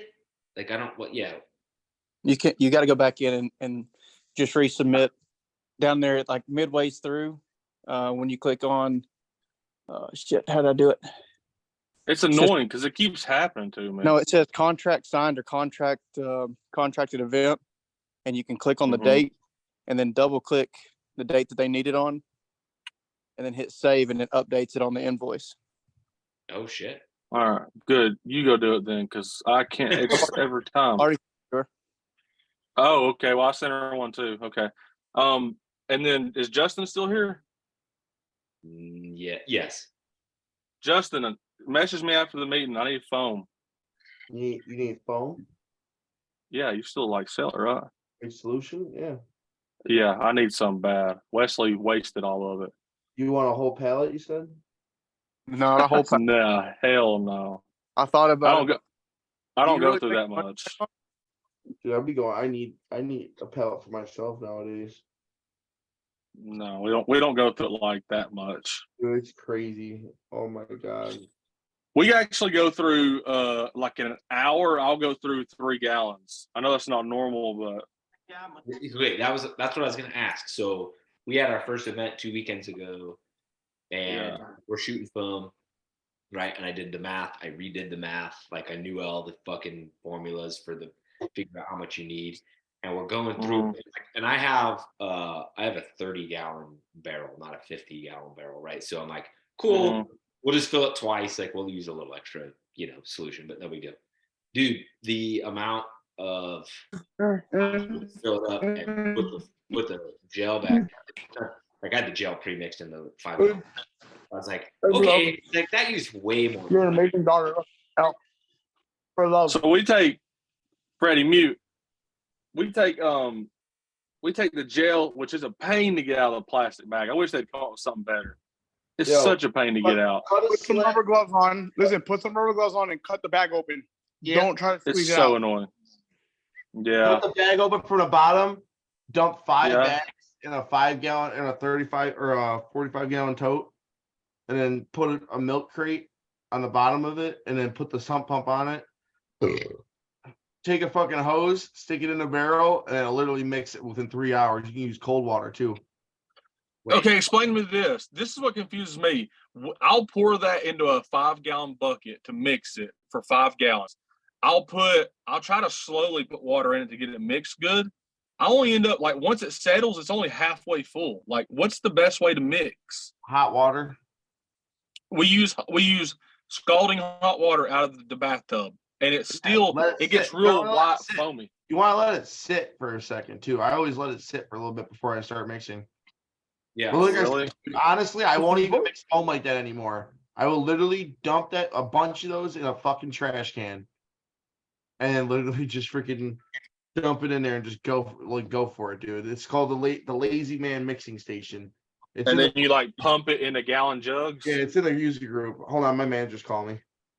Yeah. So what I did, and I'm very, very novice at this, but I took the gel pack or whatever, and I cut it open from the bottom and like drained it into the 5-gallon bucket, and then which was a mistake, right? Next time I'm going to fill it with water, then cut it and put it in so there's not fucking bubbles going everywhere. But then I was like David said, I couldn't get it out of the freaking baggie, dude. So then I just took, I cut the baggie like all the way open and then just set it in there, put the lid on, bro, and left for the day. Came back the next day and then kind of like, up and down with the baggie, and it was pretty clean, but I was like, I'm good. Just threw it in the garbage can, and then I have a big stick. It's like probably a 1x1, and kind of stirred it around a little bit, and it was still kind of clumpy, but I was like, that's all good. Put the lid on it, and then shook it up. That was it. They just let it. We got a drill. We got a drill with a paint mixer, and I feel like that might be mixing it too good. But like once it settles, I'll almost pour it into 2 5-gallon buckets, and then like kind of mix it up with more water, and then pour it in the 1 gallons. But I've come to figure out, like, we're doing like more church events and stuff like that where there's like a lot of kids. So I think it's different than a backyard party because they say a gallon should last an hour. But when I'm doing like a church party, I run that thing consistently, and I'll go through like, if I run it consistently, I'll run through a 55-gallon garbage can with 1 gallon in it in like 28 to 30 minutes. Like, so depending on how many kids too, because like if there's a lot of kids, you got to keep it running. Like that's kind of the fun in it. They want to see, they don't want to just play in the foam. They want to stand, and there's always that one kid that's like putting their face right at the cannon, or every time, dude, every time. But yeah, I mean it's still a good money maker, I think. Yeah, I turn it off all the time. I turn it off for at least 10 minutes every 20 minutes. It was 100 kids at that church party that we did the last time. There was no shutting it off. As soon as you turn it off, I feel like if you're going to do a backyard party, to shut it off for a second, which we did quite a few times, no biggie. If you're at that, as long as you have some marketing there, that's the way I look at it. No. 100-something kids with 200 parents around, dude, I'd be full send with that cannon the whole fucking time. Use 5-gallon bucket because you'll book more parties from that. You know what I mean? That's where I would look at it. Oh, we had high school kids all the way to like 2-year-olds, and like that, the high school kids I feel like had the more fun in it. I mean, but we just don't. It's not going like it should really. Like we get it like maybe one or two a month. Like we haven't really pushed it like I thought it would do. But yeah, it's an easy setup. Yeah, ours was super easy. But yeah, so I had Event Hawk make me a foam party landing page. So that's done and that's up. But I don't have like a foam party home page. So basically, and it's not gonna happen this year. So next year, what I'm gonna do is I'm gonna launch, and it'll be like the jump off logo with some foam like dripping off of it, and it'll say jump off foam parties. And it'll be a homepage that looks just like my inflatables homepage. And then I'll run Facebook ads that point to that page. So when people come there, they'll think that they're booking with a foam party company. But I actually talked to Paul about this. And he was on here 2 weeks ago, the owner of Foam Daddy. He was on here 2 or 3 weeks ago talking about it, where he said, don't start a new standalone site. Because I talked to him, I'm like, well, I feel like I should start a new inflatable office site called Jump Off Foam Parties, or name it something different. He said, no. You lose all your SEO that you've built up on your inflatable page for keywords like party rentals, etc., that would bring people in. He said, you need to keep it on your same website, but you just have to make it prominent. Like you can't just put like a foam cannon in your inventory like it's a water slide, because it's not going to make any money. You have to make it prominent. I was like, check. So that's why I'm gonna clone my homepage. So it's the jumpoff.com. I'll essentially have 2 homepages, but one of them will be / foam parties, and then it'll look just like my homepage, but with fucking foam cannons and all sorts of cool shit. Like I said, that's just, it's not best laid plans, but it's not happening this year. No way, Jose. But then next year, I thought about doing like a Facebook page. Yes, same like thing. But I was gonna make it like North Georgia Foam or something. and then it redirect to the website. But I don't know how to go about it. Like I don't know. I just got Event Hawk to start doing our SEO, but I mean I don't know what all they're gonna do. Like I have no idea. Have them build. So they're gonna do a whole bunch of shit. They'll go into your Google business profile and they'll optimize all of that. They'll start releasing press releases on this prominent press release like website that like big fancy fucking companies use, right? Boost your SEO. Then they're also going to start giving you a whole bunch of backlinks. Okay, so all those things are going to make your website have what's called a higher domain authority, like more clout. Then start building landing pages. So you'll want Calhoun, kind of depending, like it's already kind of late in the year. So you may want to do Calhoun bounce houses, other city near you bounce houses, and your other best city bounce house rental. Like, so they'll do Calhoun bounce house rental, other city bounce house rental. Then you do another 3 around it like that. So I started in April. So I had them do bounce house for my top 3 areas. And I had them do water slide for my top 3 areas. And then I jumped up the rankings in those like outside cities that I don't really care about. I jumped from 15 to 3 because they did these ones. And so all these ones around here go. And so then basically you just stay signed up for long enough to get landing pages built for bounce house rental and water slide rental in all the cities that you want. From conversation with Joe Parker, foam parties is just not something that's like real SEO dominant. Now, if you're going to be in Arizona, like in Phoenix, Foam Daddy's at, maybe it would be, but like for me, like nobody's Googling, you know what I mean? Nobody's Googling foam parties. It takes a couple of years, but it is over here. It's a highly searched term now in Buffalo, and I was the first foam party 2 years ago. Yeah. So I've got that foam party landing page built. So if somebody does search it near me, Google should have crawled my pages by now to where I should be like top ranked, right? Because I should have the best one. But it's just not Googled around here. But you have, if you add tents, you know, cool, you've got all those bounce house and those water slide pages built. Now start building out the tents for where you want to rent tents. If you don't want to go into that and you just do water slides and bounce houses and all those 6, 9, 12 cities that you want, cool, that's when you shut off. You're like, cool, shut me off, all good. They don't do 3 per month like they have some months where they go in and they do other weird shit. But I mean, they're on your Google page, like posting shit on your Google profile, like posts on your Google thing. It's been pretty legit. I've been pretty impressed. Weren't they replying to your Google reviews for you? They did. They did for a minute. I was ultra super like busy, and I was really having a hard time keep up with that. And the business was so busy, I couldn't outsource it to Kathy. Yeah. She couldn't take it on.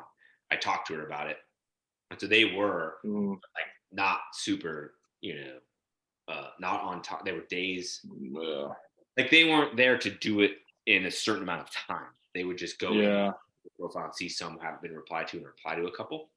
And at that point in time, I was like, fuck, like that's embarrassing. Like to me, it was embarrassing.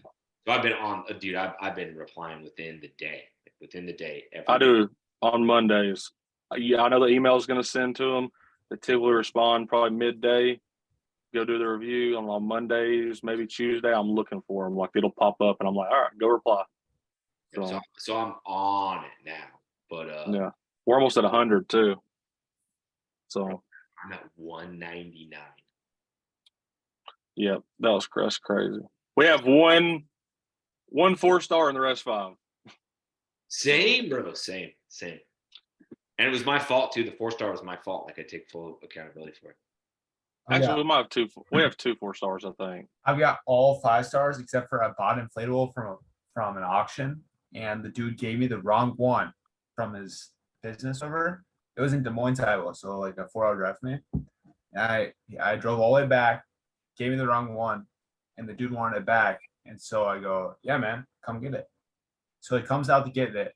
And along the way there, he searches up my company. He gives me 1-star review. No words. Damn. Yeah. I I looked up his company just out of curiosity. It's Should have not said, really very "Fuck good. you, buddy. You're not getting your slide bag. Yeah, Sales are a final. yeah. It's finalized." It's deflated and totally open in the parking lot. It's right there. Yeah. No, I met him at the warehouse. I had it all ready to go. You know, I had it cleaned and everything from like everything was like on my part, everything I did really good. And it's like he rated me 1 star. So I looked up his company just out of curiosity. And it's like all like one star to 3 star. It's like they didn't show up or they said their employees they're just like Jesus. overbooked, so they couldn't make it, or it's just like super negative, you know, on his part. And I was like, whatever. I was like, I don't need to do anything more to it. But got so many. Here's the benefit though. You get so many 5 stars that it doesn't even affect it. We got a 5.0 on Google. It doesn't matter. It doesn't affect it. Yeah. And the thing is too, is Buddy didn't write any review words or anything. So it's like any customer who has common sense Mhm. is gonna look and say, "Oh my God, this company is great. Oh, there's a review from 3 years ago. Oh, he didn't write anything and put 1 star. Yeah. Must be really Just a important. I bet. Just a Yeah. sour ass person. Yeah. Yeah. I want to hear. But yeah, I want to hear some stories on if anyone's had this. And I can tell you mine. I've had 2 of them, of being late or not knowing. Well, actually, I've had 3. Being late or not knowing about a booking. And what the worst one was on a Saturday, and it was when I first got IO, and it still does it too, but it'll show it as hot and not as confirmed, even though they've paid a deposit. And this woman calls me and was like, "Hey, like, party started at 11 and it's 12. Where you at?" And I'm like, holy shit. Like, we were out doing Christmas lights. I'm like, fuck. So I go pick it up, take it over there. I know the girl like really well. And I'm like, listen, just have it for the whole time for free. It's a big fuck up on my part. And it's just like, that's the worst feeling, is when you completely just forget about one. Cause like, I'm always like, there's a company near me that way, just terrible reviews. They never show up. They don't answer the phone. People will book and pay in full and they won't even show up. And then I did it the other day too. I thought a booking was on a Tuesday, but it was that Monday. She texted me 9:30. It's supposed to be there at 9. And I was like, I'll be straight up with you. I was like, look, straight up, I thought it was on Tuesday. This is 100% my fault. I'm going to give you $100 off and you can keep it an extra day. And luckily she was okay with it. But like, I feel like that is the number one thing. Like, never be late. That's my biggest worry. Don't be late or don't forget. one that sticks out for me is I had this water slide. It was going out to this party. I think it was like a Saturday or Sunday drop, you know, but it was probably where it's like we're flipping it, you know, picking up Sunday. It was out Saturday, picked up Sunday morning, right? And I think I overslept on it. And so I wake up, you know, and I definitely overslept. It's like, you know, when you wake up and you go, shit. You realize it, right? And so anyways, woke up, looked at the time, I go, oh my God, I gotta go. So jump in the truck, run and grab the water slide. They're getting the water slide, they got a dunk tank. So I had one guy go grab the dunk tank from the warehouse, and I went and got the water slide. And so I have the one guy go and set up her dunk tank first, you know, and then I go and I get the water slide, you know, and I get to the water slide. And this is before we tarped this water slide in general, because in Minnesota, you really don't need the tarp for everything other than this one water slide. It's called the Raven water slide. It's from Cutting Edge Inflatables, but it's like an obstacle course just to pass through, where you go all the way through and then you have to get out and go all the way around. Yeah, it's a nightmare. Muddy ass mess. Yeah. So, anyways, I picked that shit up, and it's just muddy, like filthy, you know. And it's like, oh my God, right? And so I bring it to this customer, you know, and it's like, I'm late. Like, I was supposed to, the party started at 1. I'm pulling up there at 1:30, you know. It's like, it's bad, you know. And I get there, and thank God she's one of our really good customers' daughter who did it. It was one of her mom is one of her daycare units, as we've had it for over 10 years. But anyways, get there, you know, and it's like, just feel terrible, you know, like, you know, when you walk with your tail in between your legs, you know, fucked up. Yeah. So anyways, did it. We're busting our ass to get this done. Like, you know, like me and the other guy are just like, you know, working, and like we're sweating. Like, customers can tell when it's like, you realize that like you actually care. Like you obviously you Mhm. screwed up, but when you can show that like, hey, like I messed up and I know it and I'm trying to do everything in my power to make it right, they really appreciate that. Mhm. And Tell them the so truth. That's all you gotta do. yeah, and so you just tell them that, you know, it's my bad. Anyways, she gave us Gatorades and she tipped us still on it. Yeah. But the number one thing that I've learned, and I learned this from my dad, is whenever you mess up like that, ask the customer, what do you think I can do to make it right? Or like what can I do to make it right with you? Mhm. And a lot of times it's a lot less than what we're expecting. Like you said, like you gave away Mhm. the rental for free. Yeah. Realistically, you ask the customer, they'd say, well, how about $50 off next time? Yeah. Or can I get it for an extra day?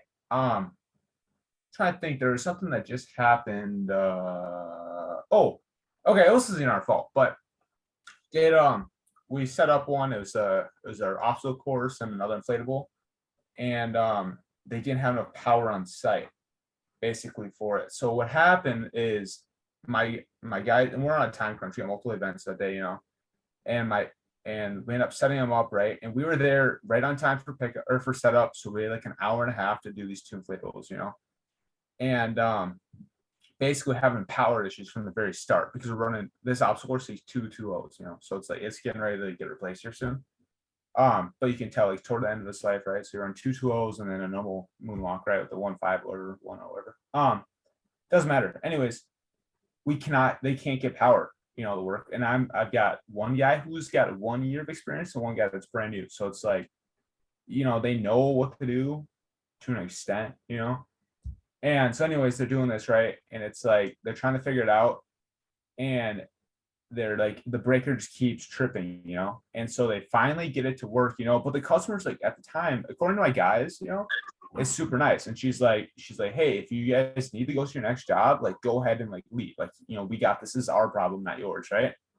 And my guys, thank God they're trained good enough. They go, no, we're gonna stay here until it's set up right because that's the deal, you know. And so they do, and they get it up and they get it running, you know, and it works according to my guys, you know, and according to the customer too. But anyways, I overheard that there was a potential issue with that event, and she is it's a contract I say work on, and it's like multiple sites across our state. It's like multiple times a year per site, so it's like it's a big client, you know. And so, anyways, um, we do that, and I know that there's something wrong. So that, like the following week, I call her and say, "Hey, this is Ryan calling, and I just wanted to check and see how the event went. You know, and just see how my guys did, and if the event was a success or not." And that's when I learned that their inflatable worked for the first 15 minutes of it being up, and then after that, it didn't work. Like it just didn't like it. I guess the blowers kicked off, something like that. There's some sort of issue, you know. Now, was it my fault? No, but in the customer's eyes, is my fault? Yes. And so I go, and so then basically, you know, I've got all these lined up in the future. So what I did is I discounted off the next rental that was through the thing. It was like I took $50 off, right? And it's like $50 now. I keep the customer happy.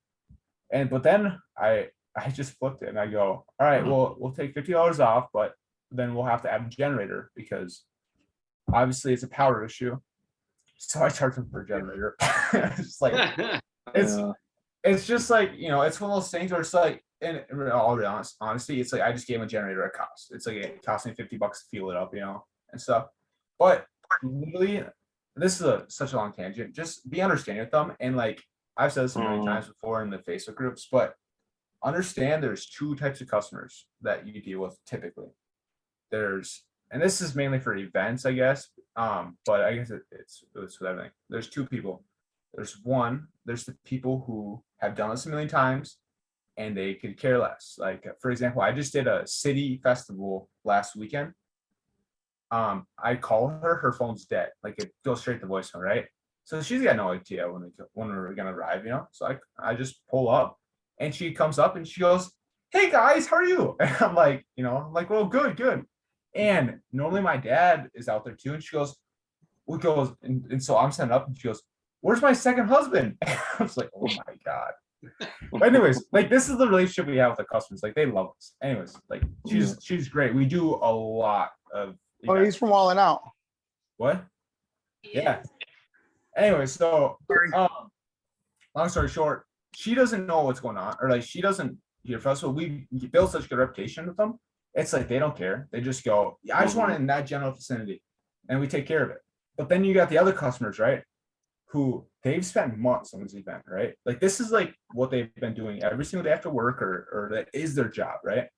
And they're like, I've got thousands of people here relying on you guys showing up, right? And setting up proper equipment, it being safe, all that stuff, right? And so you have these people that when you're setting up, they're gonna watch your ass the entire time. They're gonna go, is that stake at the proper angle right now? Is that in the ground all the way? Is that cord ran proper? Is that a tripping hazard? Is that blower safe? Is that blower have a little ground piece at the end of that cord that always snaps off? Does it? Yeah. They'll check all that stuff on you, right? Because they are so damn concerned about this event because they've spent all their time. For us, it's just another event. So no.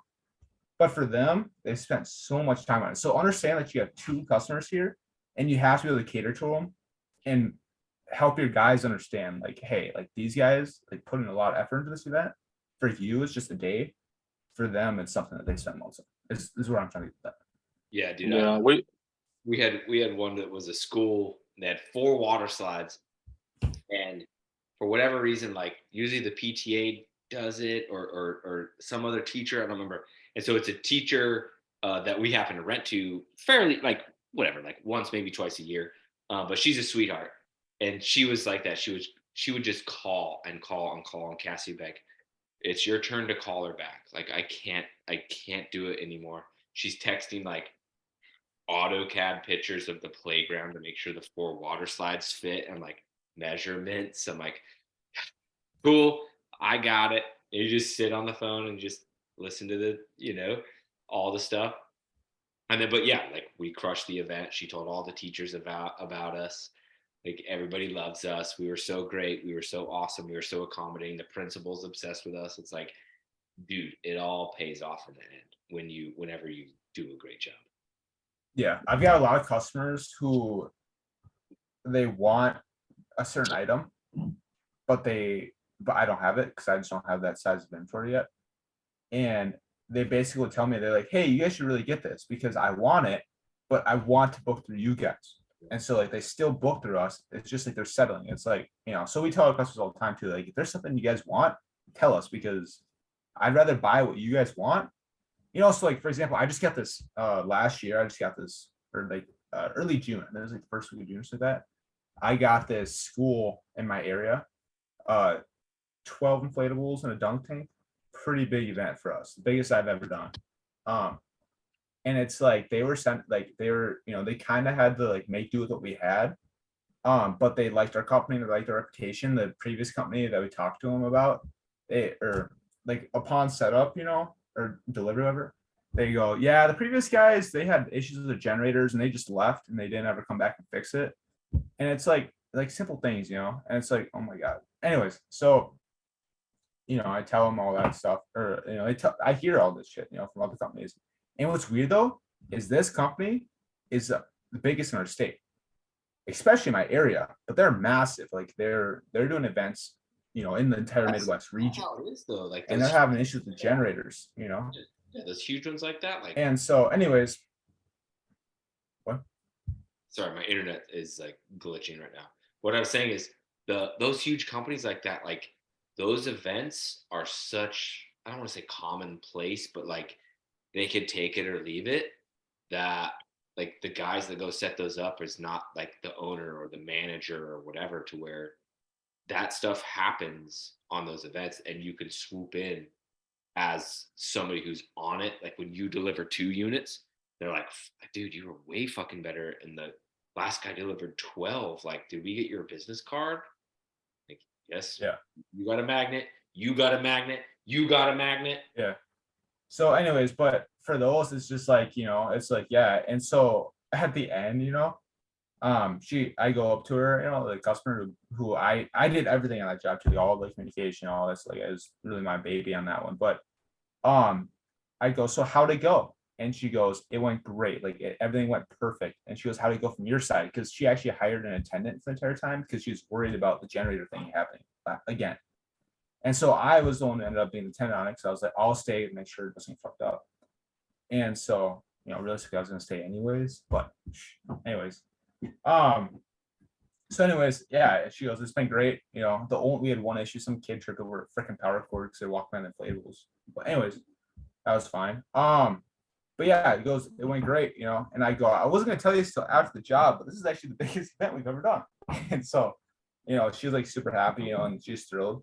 But anyways, long story short, what I did with her is I said, we really want to do everything in our power to keep you. The event went great. It worked out. You were the most ideal clientele on our end too. You were super responsive. You gave us a map. You told us everything we need to know. The setup time, the event start time, the event end time, like all the stuff she gave us, and actually gave us the correct stuff. Because I don't know if you've ever done it where it's like they tell you the wrong time.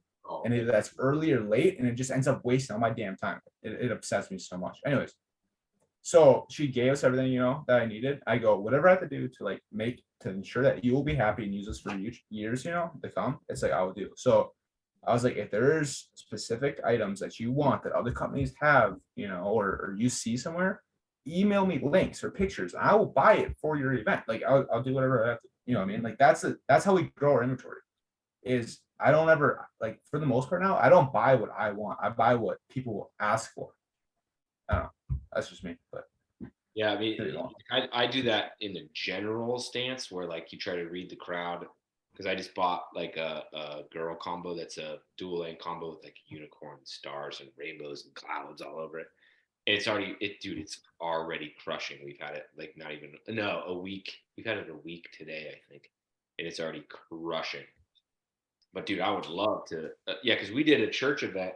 So we had a small dry combo and then a 40-foot obstacle course at like the biggest church I've ever seen in my entire life. Well, no, I've seen a bigger one in Houston, but the biggest one in Louisiana that I've ever seen. So we set it up. We did a great job, like whatever, right? I had my rules signs out there. We had yard signs out there. I had business cards. I had magnets, whatever.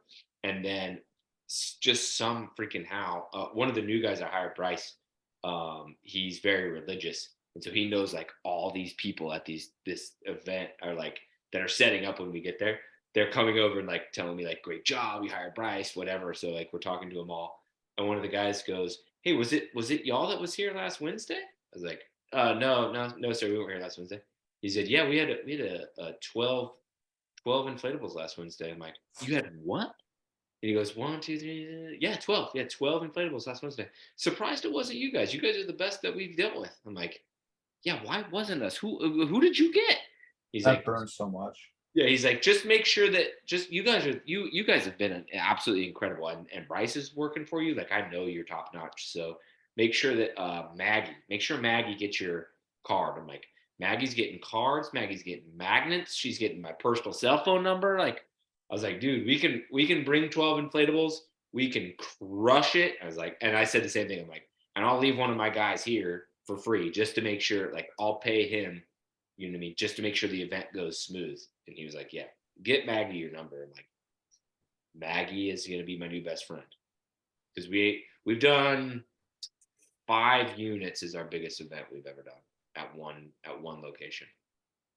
Really? Yeah. I've heard you've done more than that. No.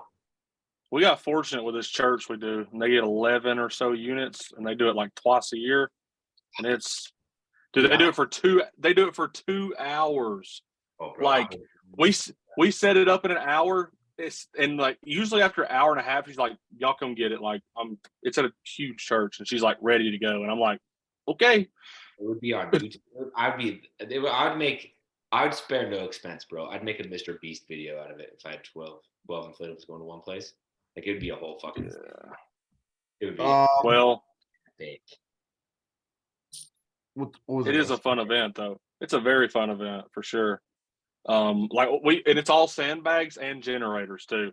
So like it's fun. Capcons, baby. So there's all kinds I'm of people doing that don't donate shit, and it's because they don't know what the fuck you're talking about or what they're doing. So yeah. For example, I'm donating $3,000 worth of equipment on July 2nd. And you might say, why would I do some shit like that? And I'll tell you why. They have 9 baseball diamonds across this area.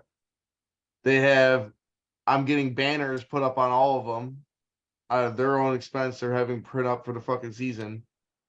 I'm having all my banners put on all the inflatables, bubble machines. I'm having my guys there. I can have a whole tent full of merch and t-shirts I can give away at this event.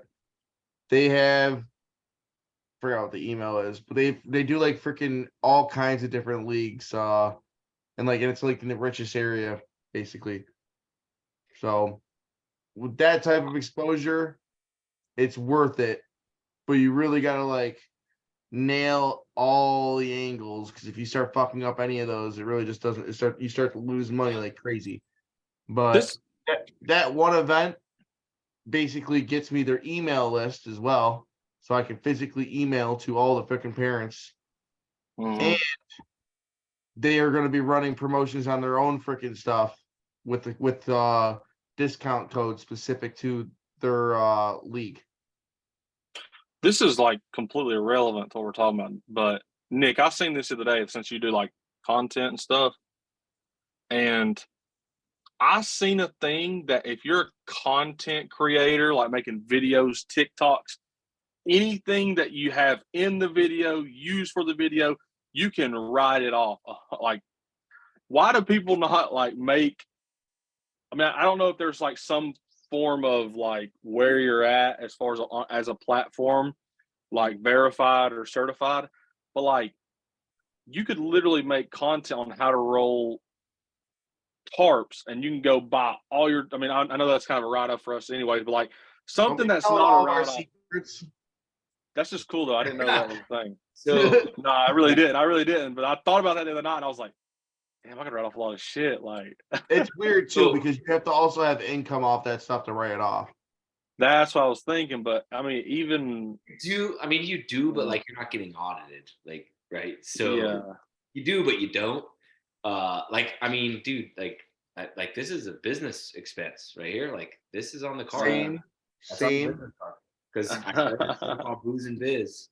You know what I mean? And I talked to my CPA about it. He's like, absolutely. Like, that's a business. Party rental knowledge write off. Yeah, he's like, that's growing your business. I'm like, oh yeah, absolutely. Like, it's not like nothing I'm doing right now is growing the rental business. I'm like, but like the online store is under the off. Like, it's not its own business. He's like, absolutely. Like, right. The other thing you can do is, or no, let me take that back. So that's not the reason, but it's like one of the many reasons why I push everybody to start creating content. And in my opinion, the number one pillar that gets you the most leverage and the most usable content is going to be YouTube. Under no circumstances do I think you can do on other platforms what you can do with a YouTube following. Not saying it's not been done, because obviously, you know, your Charlie D'Amelio's of the world on TikTok and shit proves that wrong. But just in general, right, as a business or as a human being, it's like, it's not that hard to just record the shit that you do and upload it. Shit. And I take that back. It is fucking hard. Like, it's really fucking hard. I have like 30 videos I have not. They're literally ready to go. I just haven't freaking started uploading or set up for schedule or anything, because I'm just like, it's hard. You can do better on YouTube with a smaller following. TikTok's one of those. They don't give a shit about you as a small following. It's when you get big, it's when you get the crazy benefits. But like YouTube, you can have like 1,000 subscribers and still make good money. Like, so I was talking not off YouTube, but directly. You make money off affiliate sales and influencing. You don't make money off freaking YouTube. You'll do better on YouTube with a smaller following versus TikTok, is what I'm kind of getting at. And you can do better on YouTube to kind of like it totally depends. It's very situational, but you can do better on YouTube with a small following in a very niche market. Like, I mean, bro, that's me. Like, I'm like, yep. I have 9,700 subscribers, but in the niche that my videos are in, like, mine are generally speaking like the highest ranking ones, like the most watched ones. And so then that puts me at the forefront of the industry. And then I can go do with that whatever I want. Like you can just keep making videos. So like I just got paid by YouTube today. And I didn't go check how much it was, but I think last month was right around $400, right? So making $400 a week, like that's pretty fucking, or a month, sorry. That's pretty fucking cool. But then the opportunities that it then opens up to you is crazy. And I'm happy to go down the rabbit hole if you guys want to. But it's like all you gotta do is teach people shit and entertain them, edit it well, which that's the hardest fucking part, and then make a thumbnail and a description, and that's And just care. What I love most about it is like I wanted to do what Nick did. I get fucking off on a tangent, but I love that you like actually told your story and grew, and you educated people as you did. Like even if you fucking hop on a forklift and fucking like in flip flops and stuff, like climb all up around the bitch, like it doesn't matter because at the end of the day you take accountability on it. Like you know what I mean? Like, and that's what I love about fucking you personally. Like I love the freaking journey and seeing the growth that you've done. This industry's come a long way from fucking bunch of different players and shit. Yeah, I mean, and it's just like as you continue along the path, like it takes these weird branches you didn't think were coming, and you learn how to talk. Like I can talk to a camera in a crowded, like I can hold my iPhone like this in a crowded parking lot and talk to it with the same amount of comfort that I would have just like having a conversation with a human being. But that came over time. Like I used to be fucking super weirded out. There's so many good videos I didn't record. Like I had the equipment literally with us in the backyard and didn't record because the dude was standing on his fucking back porch. Because I was like apprehensive. I was, embarrassed, whatever. And then fast forward to now, like me and Blaine were picking something up. I think it was fucking Blaine's first day. This was like a couple months ago. And the dude's like in the backyard, like winding the hose and like doing his yard work or whatever. And I'm like, Blaine, get over here. Blaine, get over here. Here, take my phone, bro. You got to film this. I need this shot right here. And then I get done and the guy's like looking like, what the fuck is happening? And, it's more accepted too, though. Like, it's more common for people to be vlogging and doing like videos and stuff like that. Like, it's weird. We were shooting one yesterday. So me and Bryce, another one of my new guys yesterday, we have every Tuesday, we have a rental at a camp, and it's always the same 18-foot dual lane. And he's at the warehouse cleaning. And so Isaiah's like, hey, not trying to be a dick boss, but like Bryce is there. He's going to help me with the pickup. I'm 30 minutes away. Like, you think you guys can both go do it? I'm like, oh yeah. Yeah, I'm a dick. Yeah, absolutely. We'll just go do it. So I'm like, but like, I don't want to go pick up anything ever without recording. Like, there's just no point in missing out on the content. So I just started recording it, and he didn't know. And so then, so we get this 18-foot dual lane ready to go. Like it's folded, it's ready to start rolling. And then I break out the rolling straps. And he's like, what the hell is that? I'm like, bro, you've been to my office how many fucking times? Like you've seen stack. He's like, oh, that's the shit you make? He's like, what the fuck is it? I'm like, just watch.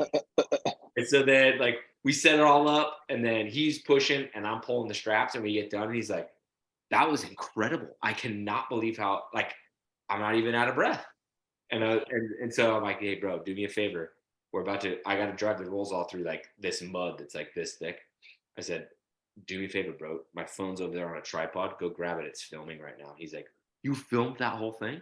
I'm like, yes, but I want a close up of going through the mud. So he gives it the close up, whatever. And then we had to park super fucking far away from the slide because we got there at the wrong time. So it's car line to pick up all the kids at the camp. And so he's just filming me. And I'm like, well, I'm not going to say anything. Like, maybe it's B-roll. Maybe I'm going to throw this all away. Then the owner of the camp comes up and starts talking. And like Bryce is still just there filming like this the whole time. Whole conversation between me and the owner of the camp. Like, I was totally like fine with it. But like, we're in conversation. And then I noticed, I'm like, oh, fuck, Bryce is still filming. I'm like, whatever, dude. I'm just going to leave it. Maybe Maybe we're cutting all of this. This is Maybe what it's customer good. service looks like. I have no idea. I haven't even watched the footage yet. Oh, dude, honestly, I want to sit here and soon though. I want to just do me talking on the phone to customers.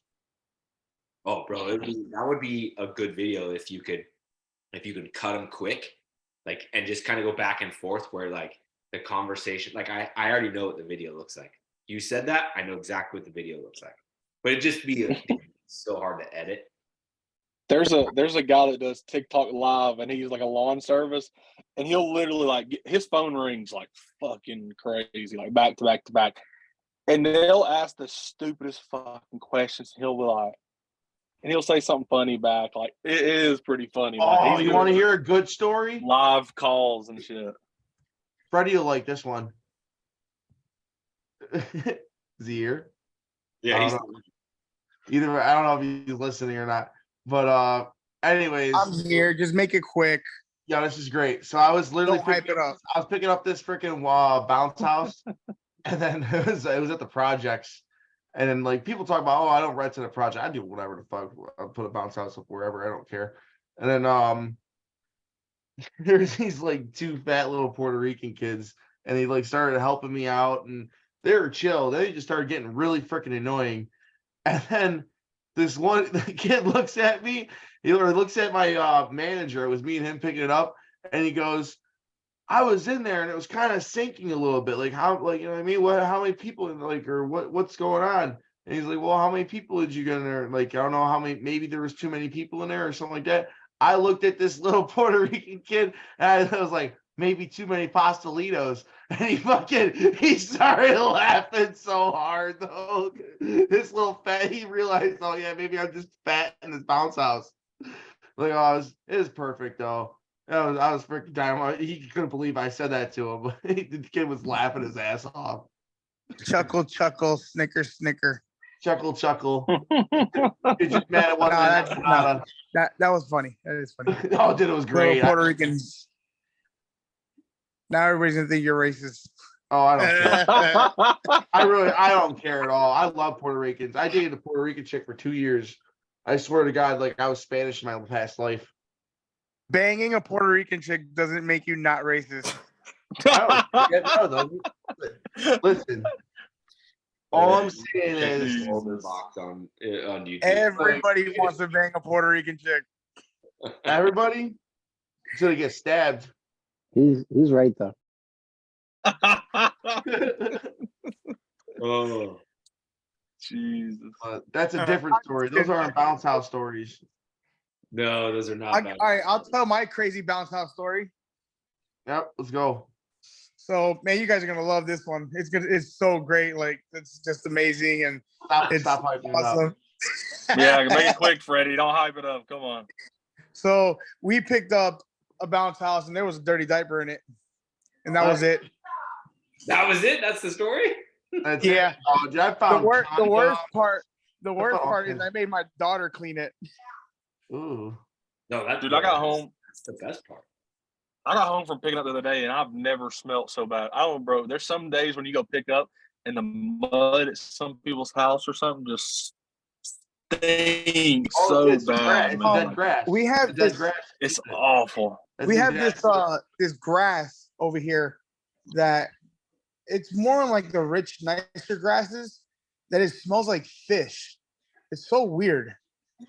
Yeah, bro. That's It's what I'm talking they're about. using for It compost. smells. Oh my god. Up, It's but by so you, they're bad, using dude. cow shit. Same thing over here most of the time. It's fucking cow It's so shit. bad. Yeah, but bro. why would cow manure smell like fish? Bro, I No, promise by you, you, no, they're bro. using actual fish for probably compost. Is Bro, what I'm telling you, I Fred. promise you, these people are not fertilizing their yard or none of that bullshit. Like these are like, It's decomposing These are like- dog shit. there is you, it? that's probably it. Decomposing dog shit. Yeah, I- that's probably what it is. That makes a lot more sense. A lot more sense. I've smelled some fucking raunchy shit, but I've smelled like even no. I've smelled the same stuff in yards that have no dogs though. I swear to God, like grass, dead grass, has a really bad smell itself too. Dude, the weirdest thing to me about working in the bounce house business is when you get done, like if you get home, right, and you're like sweaty, you're worn out, you're kind of like sunburned, if you touch the back of your neck, it's the dirtiest part of your entire body. Like, I have no idea where it comes from, but the whole back of I your am- neck is filthy. I am definitely sending you a picture of my knees next time. Yeah, I don't know, what brother. are you talking about, yo? Yeah, I don't know how the hell you rolling with your neck. I don't know, dude. And so back in the day, like way back in the day, I would talk to my wife about it because she would help. She would clean. She would help, whatever. And I was like, dude, what the fuck? Like, my neck is always so gross. She's like, oh yeah, it's the worst part of my entire body. Yeah, I wonder if anybody's ever had this bullshit happen to them. So, you ever play fucking plumber because they don't have a fucking spigot on the outside of their house? You have to run a No. hose. Hell no. You have to run a hose to their fucking to their washer or dryer. Yeah, washer and dryer. Oh yeah, I've done that before. Oh yeah, that's what I'm saying. So I've done that a couple times. One time, this fucking bitch just turned the hot water on the slide instead of the cold water. I'm putting the hose in. And bro, that shit burned me like a motherfucker. Like, oh, it sucked. That was not a good day. I was Wait, hold on. But your washer and dryer has 2 different temperature hoses. Right. What I'm saying is she like You connected it to the wrong freaking hose. No. She turned. There's all I'm trying to say to you is No, you connected to the wrong hose. no. It wasn't a freaking washer. It was one of those sinks. Oh, Yes, And that she would turned and she turned the freaking hot water on. But it's the same concept. Running through the freaking house, like through a fucking basement window. And stuff like, oh, dude, it sucked though. It was hot water just pouring on me. It was like, why is this hot? I was like freaking out. Like, it's going. You look at the backyard, you see a 7-foot monster squishing around with some hot water. Oh, you should see when I see a bee. I'll die. I don't do deliveries anymore. I only do the like rich. I only try to do the schools or like the rich I'm teaching. Other than that, I'm trying to just teach. I'm getting a new office. I want to teach people how to answer the phone. And I'll be freaking set. All right, I have like a noob question. Yeah. Yeah. Go ahead. Questions. So everyone talks about the entry level dollies you should buy from Tractor Supply. And everybody talks about the electric dollies you should buy. Well, I'm just getting started in the business and I've already made my 5th or 6th mistake. So I already had the Tractor Supply dolly. So I upgraded and bought, I just put it in the comments in the chat, a Granite Industries dolly for $800, and I got it yesterday. And it's definitely not $650 more value than the Tractor Supply dolly. I can tell you that. The tires to me are too small. Doesn't have swivel wheel.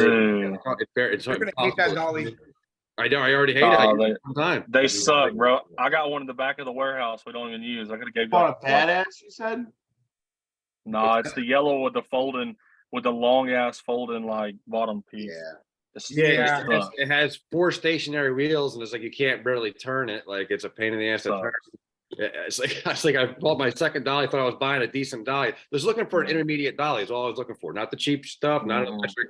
Something in the middle. And I bought this thing thinking it was in the middle, and I got it, and I put it together, and I start pulling my 3-in-1 combo with it yesterday. And I'm like, holy shit! Through my grass, and I'm like, this is terrible. It's not All much right, so- than Tractor Supply. I mean, it'll How- do the job at least, because I had that for the No. past year, and I use it for the small combos to 800-pound units. It sucks, but it'll do the job. as long What as you aggravated have the wheels what aggravated me spread out about it? enough.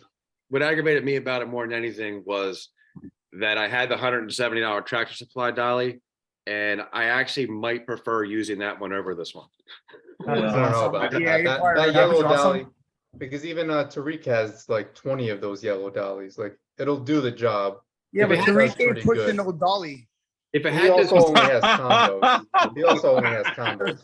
Tariq ain't pushing Bro. no dolly, so anything works for him. if it had the swivel wheels on it, it would probably be better. But the I wheels, hate. That's the biggest problem with it. It has That no is the swivel biggest. wheels. Actually, I'm glad Freddie brought that up because I bought a backup Granite Industry dolly, but ended up being like that $1,500 one with the swivel wheels, which I'm glad I got the swivel wheels because that's the part that I hated the most about that small yellow dolly. I also didn't like that the wheels are kind of small on it too. Like they're not. I wish they were bigger. I think. Yeah, wait till you start going through nice wet grass. Yeah, I know. All right. Or a So- big ass so downhill if you or can't- uphill or Well, what's the If- okay. Was there a question attached to it? Basically, what is a good intermediate dolly? Like, what is a Okay, good I have that $1,000 answer. dolly? I have Jerry that answer. Shepherd. I do as Before well. Nick answers, Jerry I have Shepherd that dollies. answer. So your dolly hierarchy should go about like this. Okay, so you have your bottom basement $40 one with like the metal wheels from Lowe's. Like never do that. Okay, then you have your Tractor Supply dolly, which is like cool, bounce houses, lighter combos. It's not that bad. It ain't great, but it's not that bad. Right. Water slides, that's torture. Okay. But then you're And that's all I've been using. That's all I've had is slides. That's all I've been using the Tractor Supply dolly. And like I said, I feel like I like that better than the new dolly I just bought. And I'm like, this is nonsense. I don't blame you. I've never set hands on this. It's on my other screen. I've never set hands on that thing. Okay. But I've only heard terrible things. So your next step up after your Tractor Supply is about $650, not counting shipping, from Spacewalk. It's the Super Mover dolly from Spacewalk. Okay. Now you'll go look this up and you're gonna think I'm a liar because you hate this yellow one so much. Let me tell you why I say that. Okay. It does not have swivel wheels, but it doesn't need swivel wheels. Like I don't know who designed that dolly. I know where they make them, and it's some welder down the street. Okay. The geometry on that dolly is perfect. The geometry is perfect. So the back wheel, it's very similar to your yellow one, where the back wheels are like, so if it's standing up, right? So your one wheel's here and your other wheels are here, and it rocks back like this, and then it's on 4 wheels. But you just lean down on it and pop a wheelie, and it turns corners. Like, it's great. It's the single best trailer loading dolly ever made. That's manual, right? I'll load trailers with the rolls all till the end of time. But if we have an extra truck and the rolls all can't be used, the guys will take the black $600 dolly from Spacewalk over anything. My guys are still to this day obsessed with them. Instead of the stupid toe plate that flips out and gets stuck under the inflatable, it's got 2 forks, and then it slides right under there. It's incredible. Whoever designed it is a genius. The geometry is perfect, and it's like $650. Other option too, I'll add on is what Okay, I do. Is I'm very passionate about this. I've talked about this. If you have Facebook, search up my name and add me on Facebook. I'll send you a link for everything. So I buy my dollies from Northern Tool and Supply, and I did just place an order on electric dolly. I went with Granite Industries, Big Herc. They're the fastest shipping time as of right now that I found, getting it mid-July, which isn't bad. Anyways, long story short, but for the past 18 years of the business, we've ran the same dolly. So again, I could be missing out what I don't know, but I'll tell you, I've tried out a lot of different wheels, and here's the best that I found. Okay, you buy this dolly from Berlin 20 Equipment. It's very, very similar to Tractor Supply's dolly, but it's not the same. Okay, number one, if you ever use the Tractor Supply dolly and you still have your nuts, that's good for you, because every single time you push up the damn ramp, it goes right in your nuts and it hits you every time. Okay, because use your waist to push up. Okay, and the stupid handle is a horrible design. Okay, so that's the first thing that's correct on this dolly. Okay, number two, the wheels. The Tractor Supply dolly is so damn tippy. I don't know why, but it tips over every single time. Okay, and so here's what I have is I buy the Northern Tool one. It's got I want to say that it's 10-inch wheels on it that come standard, right? Rip those fuckers off. Okay, you can use them if you want. The bearings are junk though, they wear out. Go on Service Caster, the website. Okay, they do industrial grade wheels. Okay, Ryan laughing at built me his right own now. dolly. Ryan actually I've done this so many times. I've converted every single one of our dollies to this. So I go with the Service Caster. I buy the 10-inch wheels and the bearings are great. You get the 5/8 inch axle bearings. Okay, this sounds so stupid, but I swear. Okay, Nobody's doing I swear. Okay, this is so good. You get this, okay, and you put it on there, and your life has changed. Okay, and then Okay, if you really want to go above and beyond, we've done this now on most of our dollies now. We make them dually dollies, so we make them so that the double wide, okay, because we use the snap hubs in the wheels. I'm telling you, you guys are all laughing at me. You guys are all laughing at me. Ryan, Try does this. it run on diesel? No, it runs on these guns, dude. And The I'm man telling has you never right now. touched a motorized dolly. He's been in business 18 years. I'm more Yes. impressed that you've went 18 years without an electric dolly, and when dude, Bro, the big you're Herc's gonna gonna come. shit a brick. Oh my God, the You get big electric Herc's gonna dolly. come, and you're gonna be like, I'm dropping out of college. We're gonna scale this business. That's what's gonna happen, bro. I'm telling you, dude, with that manual dolly, I can pull up combos up walkout basement hills by myself. Stop. But he's not pulling pulling those? combos. I'm Pulling just the not man- trying. the man I'm just said trying. he's I'm not pulling- trying to build a dolly. I'm just trying to buy one. No. already You're built. not building Alright, it. You're changing Gene. the wheels. You're changing the wheels. Bro, Nah, bro, Too you much just work. built, Not you just bad. you just described how to build Optimus Prime and Bumblebee. Calm down. Okay, if you're gonna manage a business, though, you gotta know how to fix stuff. And therefore, this is so minor. I'm telling you right now, do it. It doesn't cost that much. It's $300 all said and done. When you really look at it, I had to replace the bearings on the yellow dolly, and I just gave it to my neighbor to do it. I'm not about to do all that other stuff. dude, you literally replace the bearings. It's not that hard. You take a stake, right? You take one of those the stakes that come with the jumpers. It's like half-inch stake or 5/8 stake. You take the wheel off. You put the stake through the bearing. You take your mallet you used to pound your stakes in. You pound them out. The bearing freaking pops out, and you put a new one in. It's not that hard. It takes 5 minutes. Ryan, if you don't have a YouTube channel, I'm gonna start one, dude. I'm gonna. I'm How to build transformers. I'm gonna do it, and I'm gonna do a review of my dolly, and then I'm gonna compare it against this electric dolly, and I'm gonna give it to my guys, and we're gonna see who can do a pickup faster. And I guarantee you, I'll probably beat them. let's go. Like the day you start your channel, like I'll do an interview with you on my channel, and I'll tell everybody to go subscribe. All right, let's do it. Follow you. When that dolly comes in, I will start a YouTube channel, and I will do it. All Because there's no good reviews on the Big Herc right now. All right, Gene. Yeah. Wait, hold on. Nick, Okay.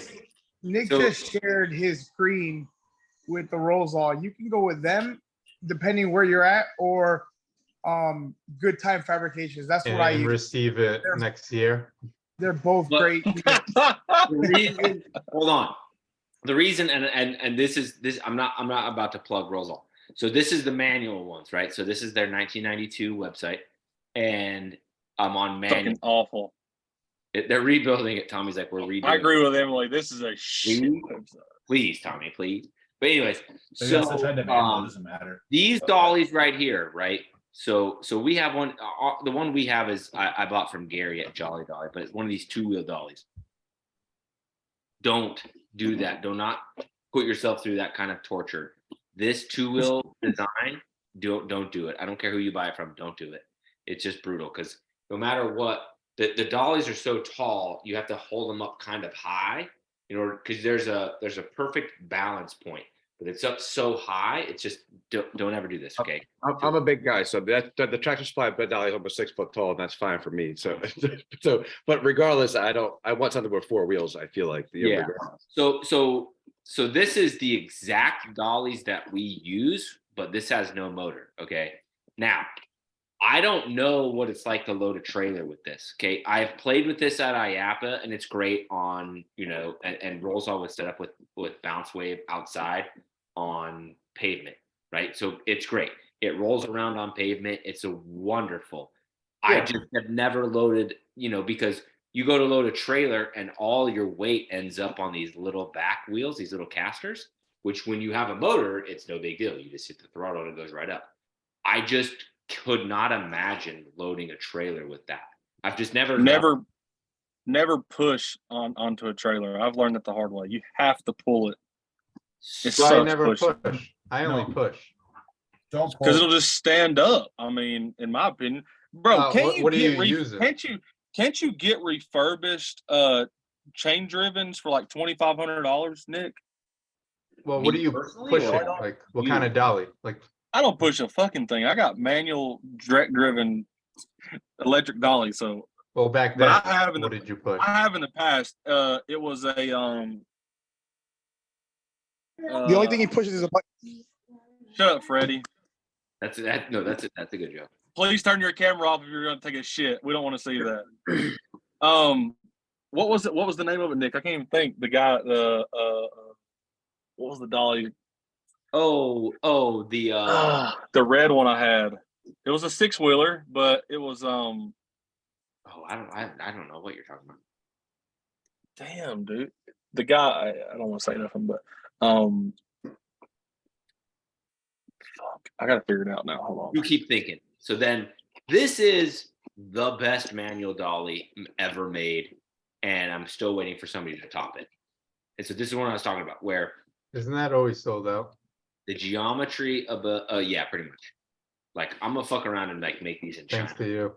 because they're so. Oh, AZ hand truck. That's what it was. Oh, AZ. Yeah, the guy who sells that everybody like hates inflatable owners. Yeah. Yeah. So like the distance between these tires is perfect. The height of this wheel is perfect. Like the geometry on this dolly is incredible. Incredible. Lightweight. Yeah. The only knock I have on it is that it's not. Somebody just drew on my screen. That it doesn't sit at an angle. So it's a 90-degree angle. I would like it to go. Somebody's thrown all over it. I would like it to go backwards. You know what I mean? But if it weren't for that, this thing would be perfect. The wheels So look that a little counts all small it to me. is. The wheels look a little small to me too. I got a lot of At least the wheels don't pop or deflate. right, but it just through the backyards and the ruts and all kinds of shit you got to go through. That's my other concern. Especially my concern with the new dolly that I got. At least the Tractor Supply dolly has big wheels on it. I can pull it through anything, but it tips and it's a pain in the ass. But the new dolly has the smaller wheels. This looks like it has smaller wheels too. That concerns me a little bit. Yeah, the wheels are small, and then you'll break them off the hubs. These are garbage wheels. I've told Spacewalk that. I'm like, dude, the hubs break off of them, and you have to buy new wheels from. There's one place that sells those wheels with that circumference of axle, and it's called Deal Associates, and they're $45. Go on Service Caster and buy those wheels. I'm telling you, life changing. Okay. But Their bearings are something else. The diameter of the axles on these is like 3/4 inch. You can't find them. Service Caster is 3/4. You can choose 5/8, 1/2 inch, or 3/4. I'm telling you right now. Try Service Caster. Then, bro, it's like when we break the hubs off, I used to have to go take them to a welder, and he would weld the hubs back on, and so the wheels wobble like this when you move it, but they never break ever again. And so yeah. So anyways. I Tractor Supply dollies, went to this because Spacewalk is in my hometown. So this was like move. Then I bought another one. Then we started getting Rolls-Alls, right? So, but the guys are like, if you sell the black dollies, I swear to God, I'll quit. Like they love these things. I remember watching your videos with a 6x10 trailer, and you were like, I always take a strap and strap the dolly to it, and then the rest of them all together with the other slides, it ain't going nowhere. I was like, this guy's got it, man. Like, he knows what he's doing. He's a little guy. I'm a big guy. I can do this. Hey, Gene, where do you live? Great old New Jersey. Oh, God. Yeah, telling me. I'm just I was starting born out. The first thing I bought was a used slide. It was a bounce wave slide. Just bought it last year. We used 4 or 5 times. It's a great condition, beautiful slide. I went out and bought it used. Got it home, blew it up. Has my grandson's using it, whatever. Took it to a friend's house. Started doing more research, and found out that you can't rent that slide in New Jersey. So I'm like, are you kidding me? So I knew in New Jersey you had to get inspected, but I didn't know you had to buy New Jersey certified units first. Damn. Inspected. And Hey, you bring that slide to me. I'll give you $500. I'm selling it back to the guy that sold it to me. The funny thing is, he originally told me he was selling it because it had a pool, because it had a pool in it. And I bought it from him, and I inflated it and had an inflated pool. And my wife's like, didn't he say he was selling that because it had a pool in it? I'm like, yeah, I don't know, whatever. It's a perfect condition. I'll take it. And so I posted a couple pictures on Facebook or videos or whatever, and my grandson on it, and he calls me the other day. He's like, gee. He's like, that slide I sold you, does that have a pool in it or inflated pool? I'm like, that's an inflated pool. He's like, damn it, that's not the one I wanted to sell. And I'm like, actually, I'm thinking about selling it anyway because I can't even actually run it in New Jersey legally. So I might be selling it back to you. So we're actually working on that now, but it's just a pain in the ass with New Jersey. It is, but like take it from somebody who's in a state where it's the Wild West. Anybody can get in the market, and anybody can. So where I would agree with you is I agree that the inspections probably aren't a bad thing. My problem is if you have 50,000 units to choose from every manufacturer you can possibly imagine, I have 200.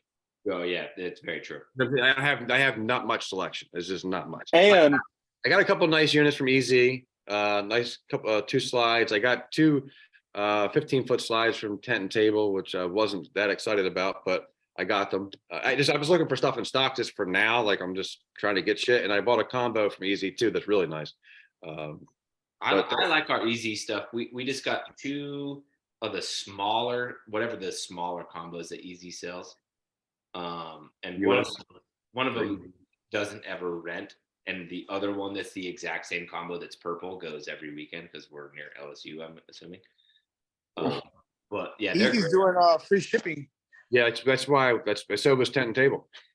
So I want to. So in the end, I'm like trying to get. Of course, this whole idea came to me a month ago, and I'm trying to put all this shit together in the middle of the summer almost.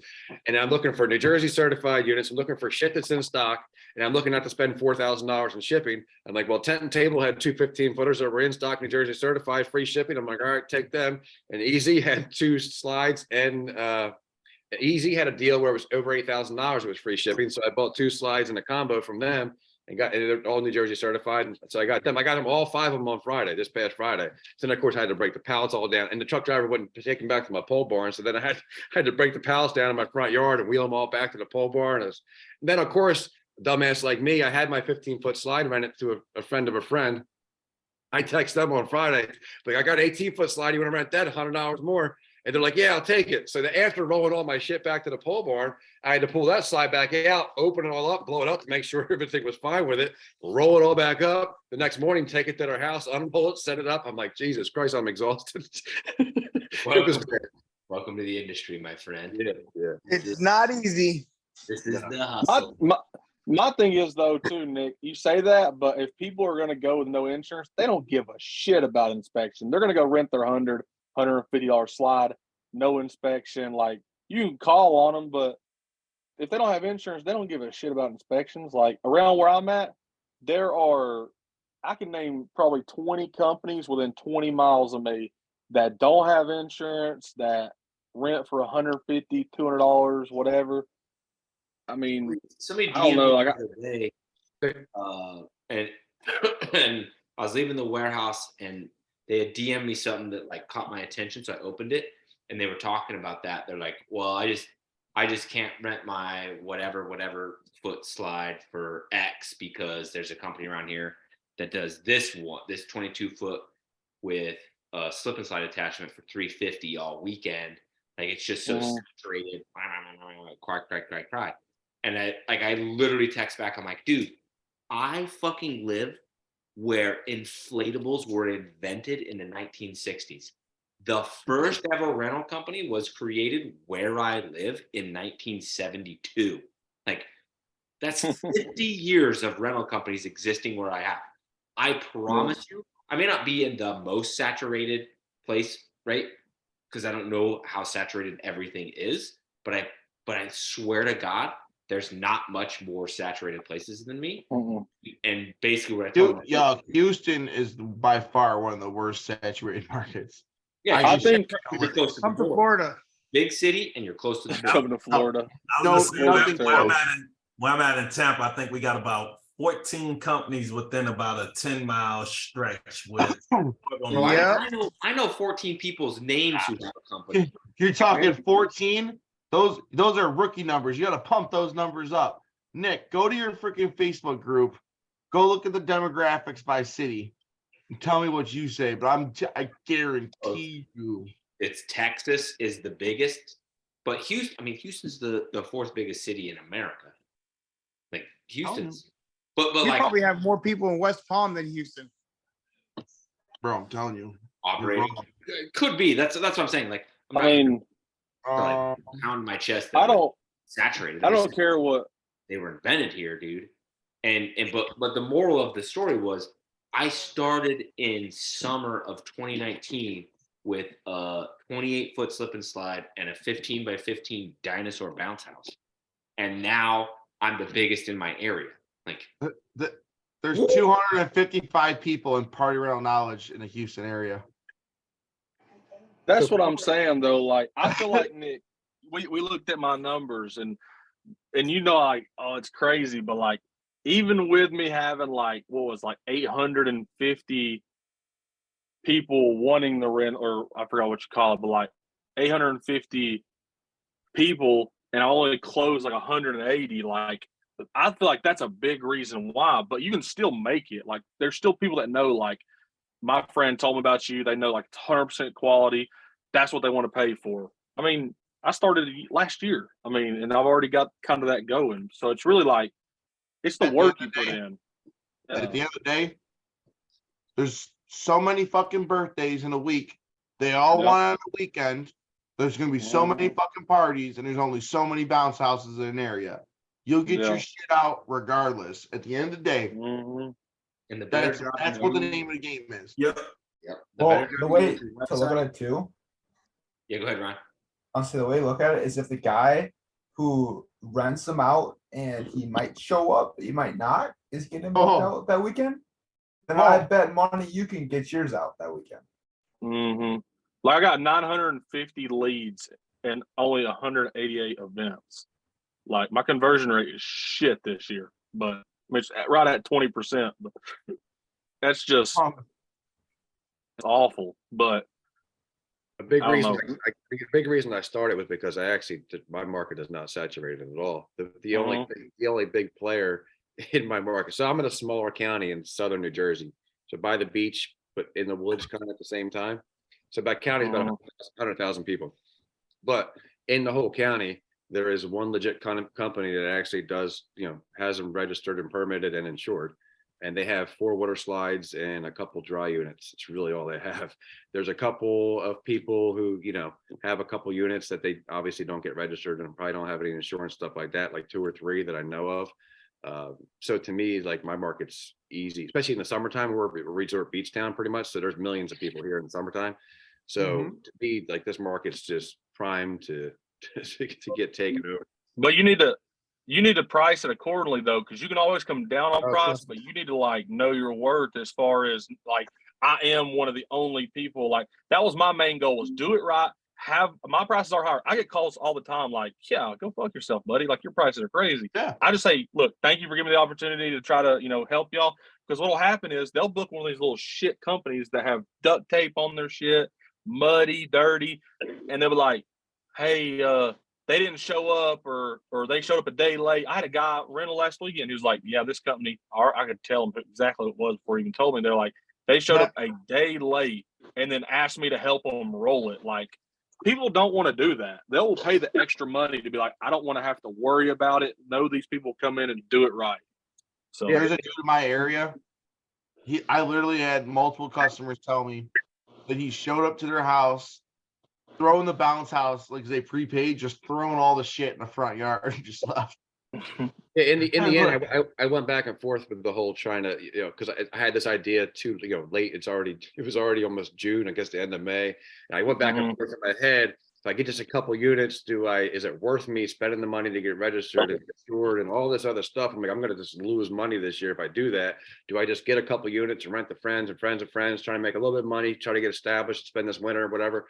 And I'm like, you know what? Like, this market is, to me, like I said, is primed to take over. So I don't even care if I lose a couple $1,000s this year.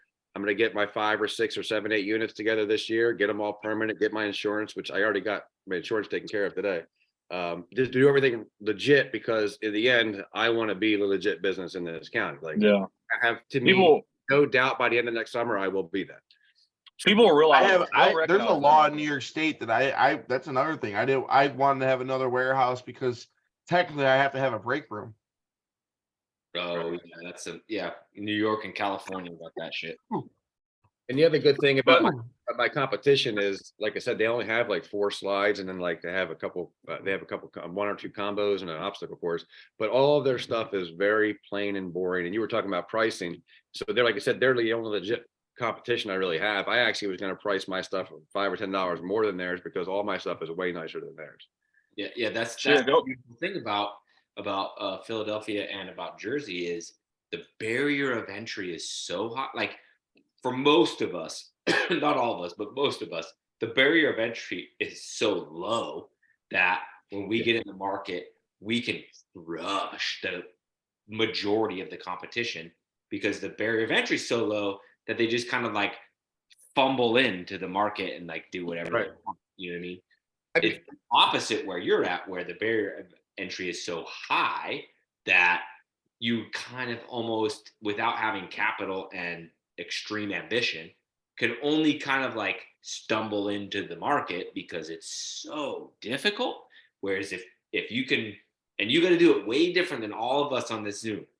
But if you do it correctly and run it like a legit business where the startup costs are high, the whole entire universe or the whole Yeah. entire, that's where my decision Bro. came. I went back and forth with it for a while, like it just trying to figure out, oh, should I do it this way? Should I do it this way? I mean, I'm coming in late.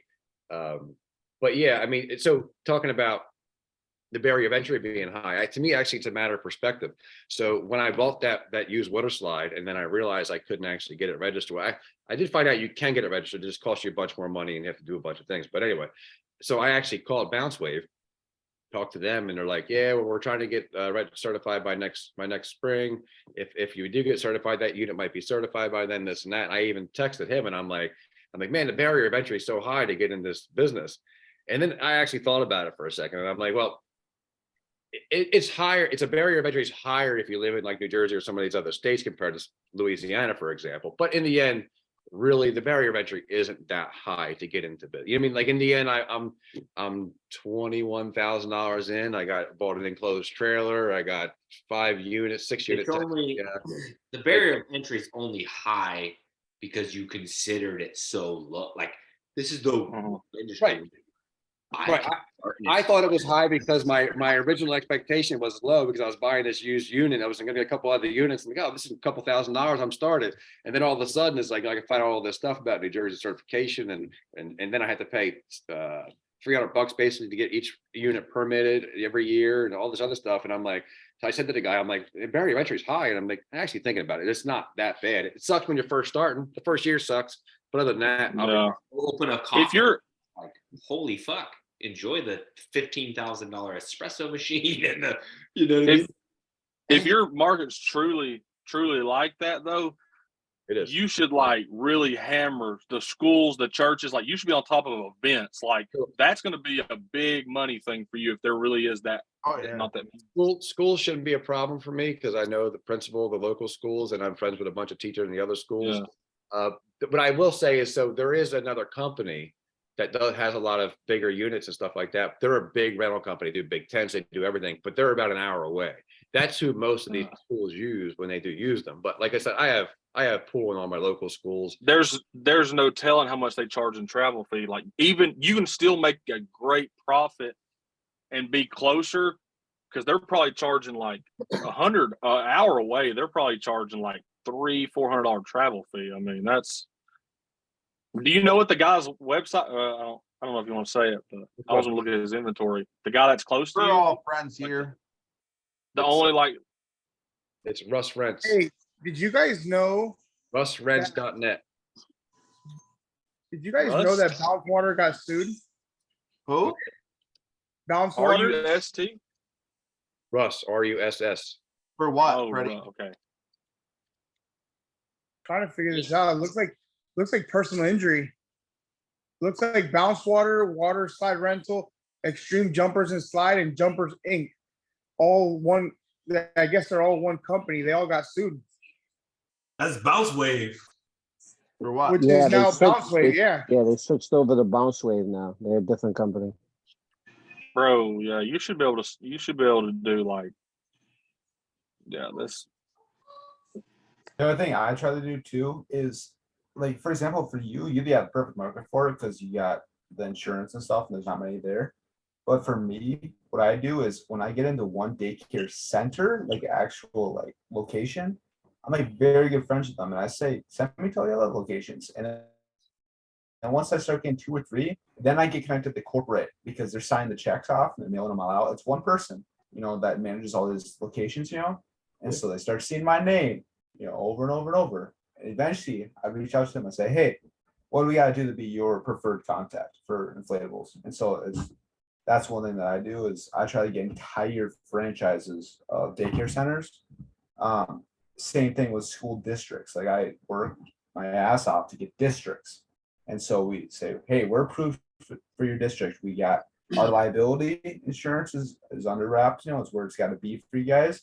We do good service. Our guys are all, safe to be around. They're background checked. They're drug tested. Like you hire someone else, who knows what you're bringing into your school right now?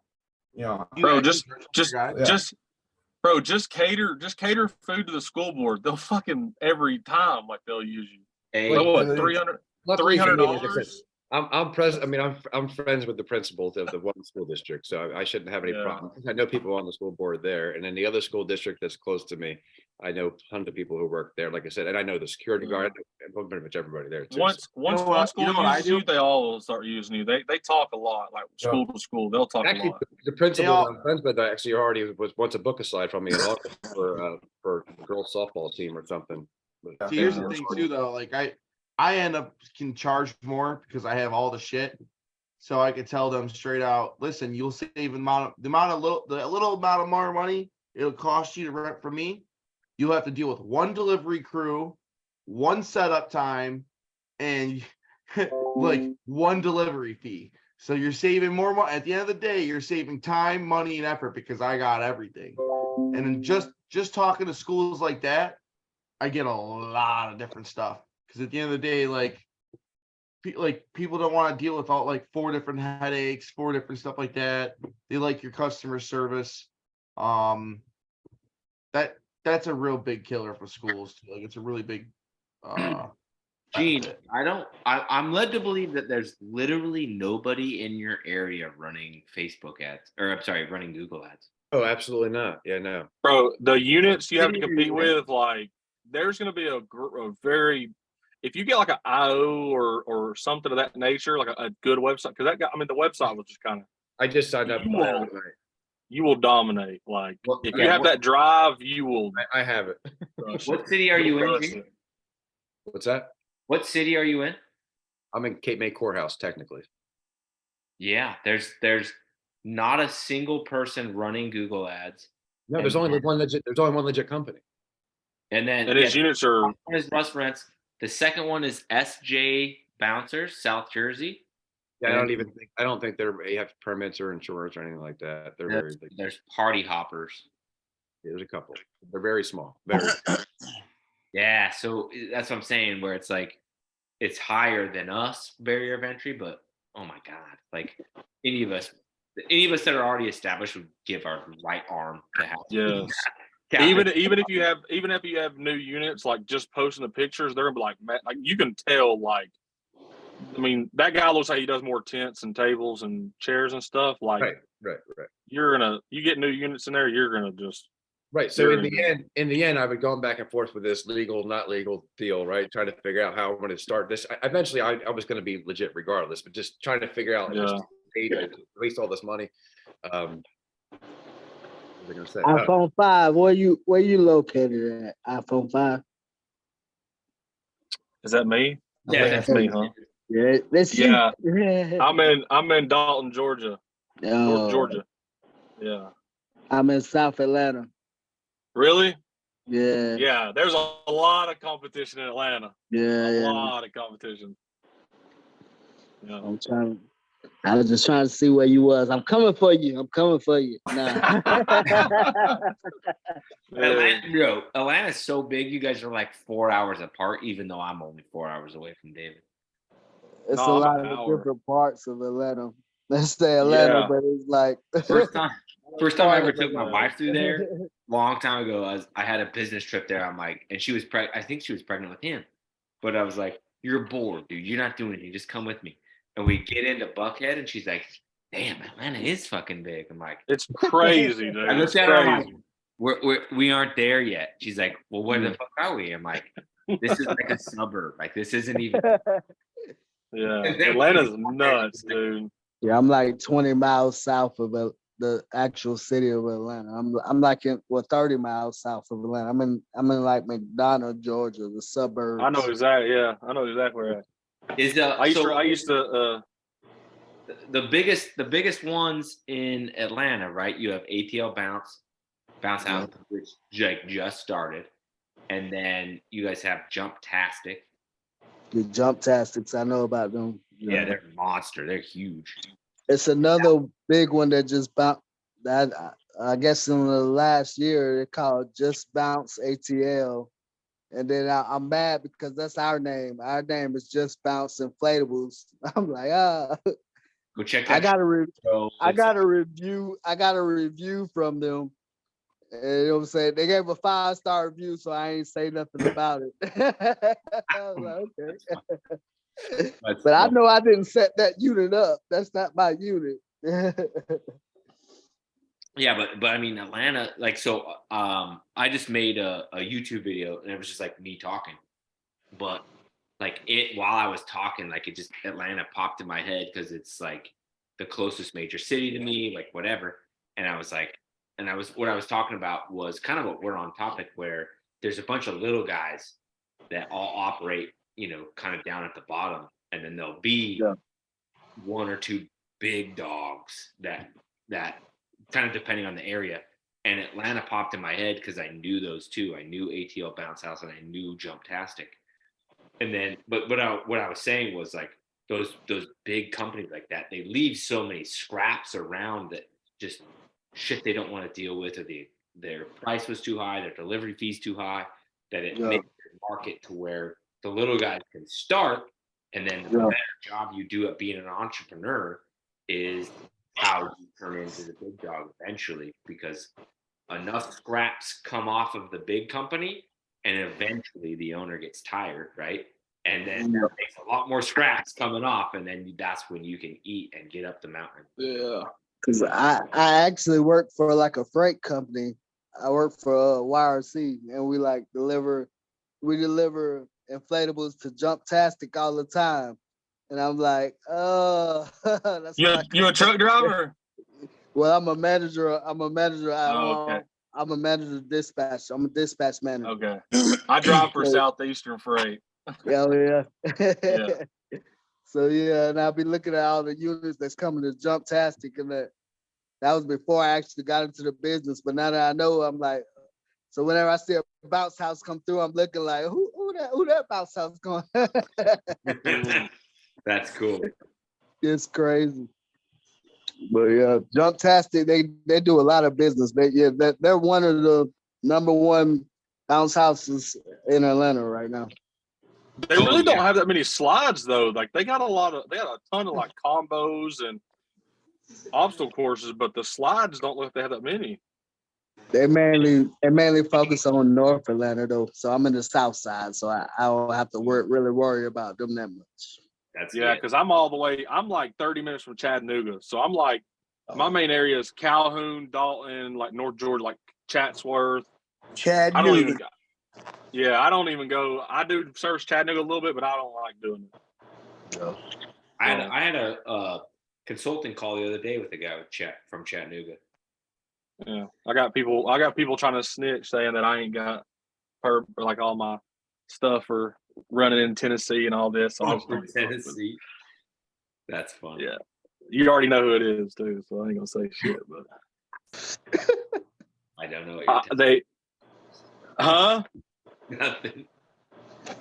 They took my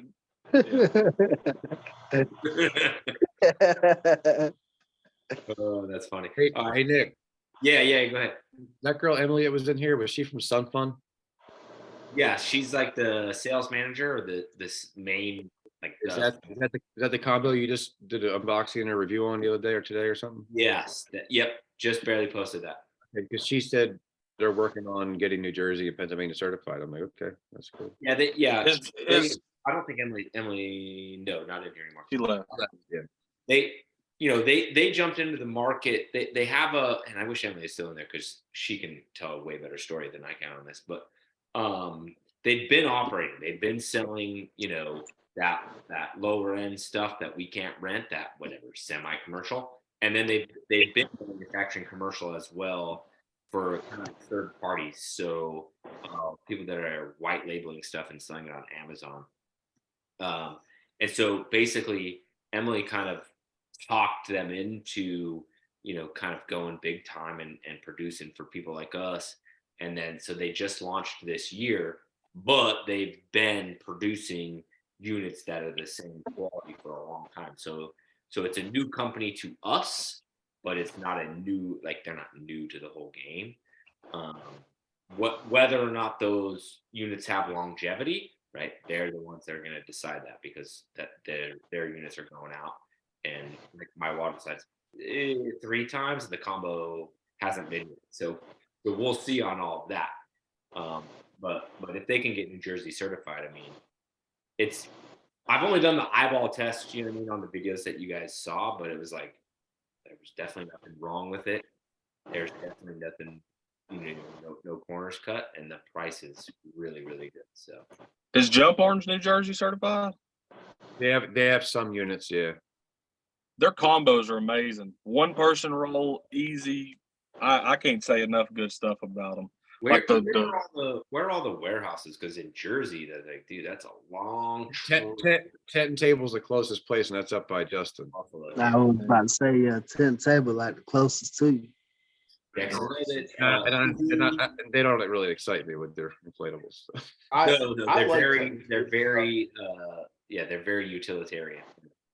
They're light, they're easy to roll. But I've also, a couple people have said to me that for some reason, some of their slides or whatever, they felt like over the last couple of years that they don't last as long, or just the seams, something with the seams or something. I don't know. But I got 2 units from them. I've had one slide for 4 years now from them. Okay, I got 2 units from them. So I beat the shit out of that thing. I like my 10 tables. I love the obstacles I've gotten. I They've been bought super a popular. 220 foot obstacle course from them recently. yeah, I posted the 4 slides and the combo I got in the comments. Justin, My what's your best website? renter- Leisure, though, I buy a lot of leisure units. Leisure's done me well. Leisure has nice ones. My best renter was the 18-foot dual lane from 10 table Tropical. That was out like Yeah, twice a I weekend. got that too. I got an 18-foot from Sun Fun. That thing's freaking making me bank. What's your website, Justin? It's made me a grand. Just in case partyrentals.com. I got the Oh, 15-foot from tent table, the tropical slide. And then I got the There's so much stuff I 18-foot, gotta do with my the water. 18-foot, I think it's called a Rainbow Racer or some shit like that. It's actually 20 feet because they got the panel on the top. I'm trying to figure out how I want to advertise it. Do I advertise it as 18 or do I advertise it as 20 feet? Because with the If panel, you measure 20, put 20. you know what I'm saying? Just do what Because everybody else you does. you actually have to put 20. If it's literally 20-foot height, you should put 20, because then what if they have like, I don't know, a tree or something? Or But it indoors? It says Or 18 indoors. foot on the thing that they put on the bouncer. It says 18 foot, but on the sides it says 20 with the panel. So I'm like, if somebody reads that and they see it says 18 foot, then will it be like a you gave me 18 foot versus 20 foot? I mean, there's Just- plenty of people just in do- this industry that just lie and like round up anyways. Oh, Yeah, I just do what 19 everyone else Probably does near and me. lie. The 22-foot slides are 25. And you're like, bro, they don't make 25-foot. I know HEC doesn't have a 25 Yeah, Hurricane. I see my competitors with like the same slide, and I'm like, bro, that's not a 19 or a 20. Yeah. That's 18. Then you don't actually say that shit either, because you look like an asshole when you start talking shit. Who cares? I don't say anything to anyone. I do. I tell the customers all the time. I I have a screenshot. Yeah. I have a screenshot of the HEC slide that someone was running as a 24-footer, and it was only an 18-footer. So I screenshotted it from the website, sent it to the customer. say the same thing. I'll get Damn. like, yeah, we wanted to run a 23-foot. Don't come Yeah, I to don't West got Palm time for because that I will shit. cut your throat. Freddie don't play. Got him. Justin, your prices are. I wish my prices could be this. Yeah, I seen Justice's prices earlier. I'm like, holy crap. Oh, you don't Bro. know because you have to go plow snow in November because there's fucking 90. Jesus. Yeah, that's true. I get But I year still be round. getting Bro, these bro, prices bro, in like, the winter too. dude, I cannot rent a single lane to save my life. I have the 18-foot, the blue one with the little white wave on top. I rented it twice. I'm trying to sell it because I just don't rent single lanes. I need. Everybody's like, "You got double lane? Nah. Okay, whatever." Honestly, maybe I That's should the buy one. more dual lanes. Maybe I'm slipping. Luckily Oh, for me, you guys are I all don't slipping. Dual lanes I for don't me. have any. I don't have any double lanes, but neither does any of my competition, so nobody knows they even exist. So that's a good I thing. feel like my dual lanes Double do lanes go out a lot. Yeah, Gene, so- I got 2 slides. I'll sell you for a deal, and I'll pay for I shipping. just, dude, you, Are- yo, are they I Jersey should take a certified? picture. I gotta Talk take to a me. video down. Yeah, they I are. have, They are actually. oh, dude, I have my, okay, I got a good idea. Cause now I actually have my video guy coming tomorrow. I'll freaking take a video of how crammed my fucking warehouse is right now. Like, it's fucking bad. I was supposed to get another bay and I didn't. And I ended up getting like another like 15 inflatables and like freaking like a whole but like at least like 6 more tents and there's like no room for shit. I can't. No, I can't buy more slides right now. So I need like one or two more combos before the fall comes. So I got a couple. yeah, There's a TJ, bunch of units bro. I want to get some basic units like my plain bounce houses. I want to get those refreshed. Those are used from 4 years ago when I started. They're still solid though, but it's like what the fuck? That my company looks nice. I shouldn't rent those pieces of shit. Yeah, Bro, I swear, like, you have good slides. I used to have that same exact the blue marble, right? Is what that blue one is. right. Yeah. It'll rent good, and it's a one-man pickup. Like it's good enough. And then the EZs, one looks like the Emerald Crush. I don't know what the other one is. It's mostly gray. It's the Boulder Crush, same as that Tsunami. Well, they're both so the purple and gray one and the green one are both the same slide, just different colors. And then Yeah. the reddish orange and the blue one are both the same slide from Tent and Table, just different colors. Yeah. You're. I think you're good for now, but like you Yeah. said, not set up for fall at all. Yeah, right. I need some combos. Yeah. Is combos. there bro, a, I got one. EZ Hang on. So EZ has a warehouse in Houston. Right. And They do. then I think Bouncing Angels has Chicago. I So don't know if Everywhere. New Jersey. Chicago, Florida, Indiana. yeah, and then the other one I was gonna say is because Bounce Wave is in like the Tampa area, and then APC's in Orlando, which is at least Eastern, East Coast. Yeah, I've touched base with all of them, but like I said before, I was trying to find stuff in stock, so I have an idea of who does have some certified stuff. It's just a matter of when I can get it and how fast I wanted it, type of thing. So To be clear, Tent and Table does 3PL shipping. So just because you're buying something from Tent and Table and they're in Buffalo doesn't mean they don't have a warehouse full of their shit in California and Midwest. well, I can tell you, I ordered my ship from Tent and Table on Tuesday and got it on Friday. Yeah, it ship out fast. That's one of the reasons why I like the 10 table because they turn around so quickly. they're legit. Mark very runs efficiently Mark ran. and Brett are very freaking efficient and stuff. I actually their shipping manager was like six houses down. I get stoned with him sometimes for years. Is there a way that you can when I first started off a year ago, I bought it's a ninja jump. It's a brick castle bounce house, but it doesn't have a basketball court, a basketball hoop in it. Is there a way that you can add a basketball hoop into it? Nah, I mean, It's not even worth it. yeah, you could probably, but like, yeah, It's not worth it. Fuck that. Some little shit's gonna rip that shit off anyways. Because that's like They it ripped go that out off all on the you? time, and I really want to sell it because it got like some mold spots, I guess, that I can't get out of it. I just sprayed everything on it, and it's in that yellow. It's on the yellow part, and I can't get it out of it. Well, I'm like, if it goes, look, it goes You think out of all the time. my one freaking bounce house, it literally looks like fucking it's leaf stains, but it looks like fucking blood. And like I have multiple people, at least 3 different people, I think, since I've had them, like ask me if somebody's been murdered in the front of this bounce house. Yeah. Like, you know, Well, it's so rents, bad. you got get rents, one and you're still like that new, at the top. let it go. I'm just sick and tired of like I Let it just go. want something nice. The one zipper's fucking sewn shut. Like they're from BA. They're probably at least like 10 years old. Like they just need to get rotated out and sell them for $600. I'm gonna buy another bounce house for freaking $2,000.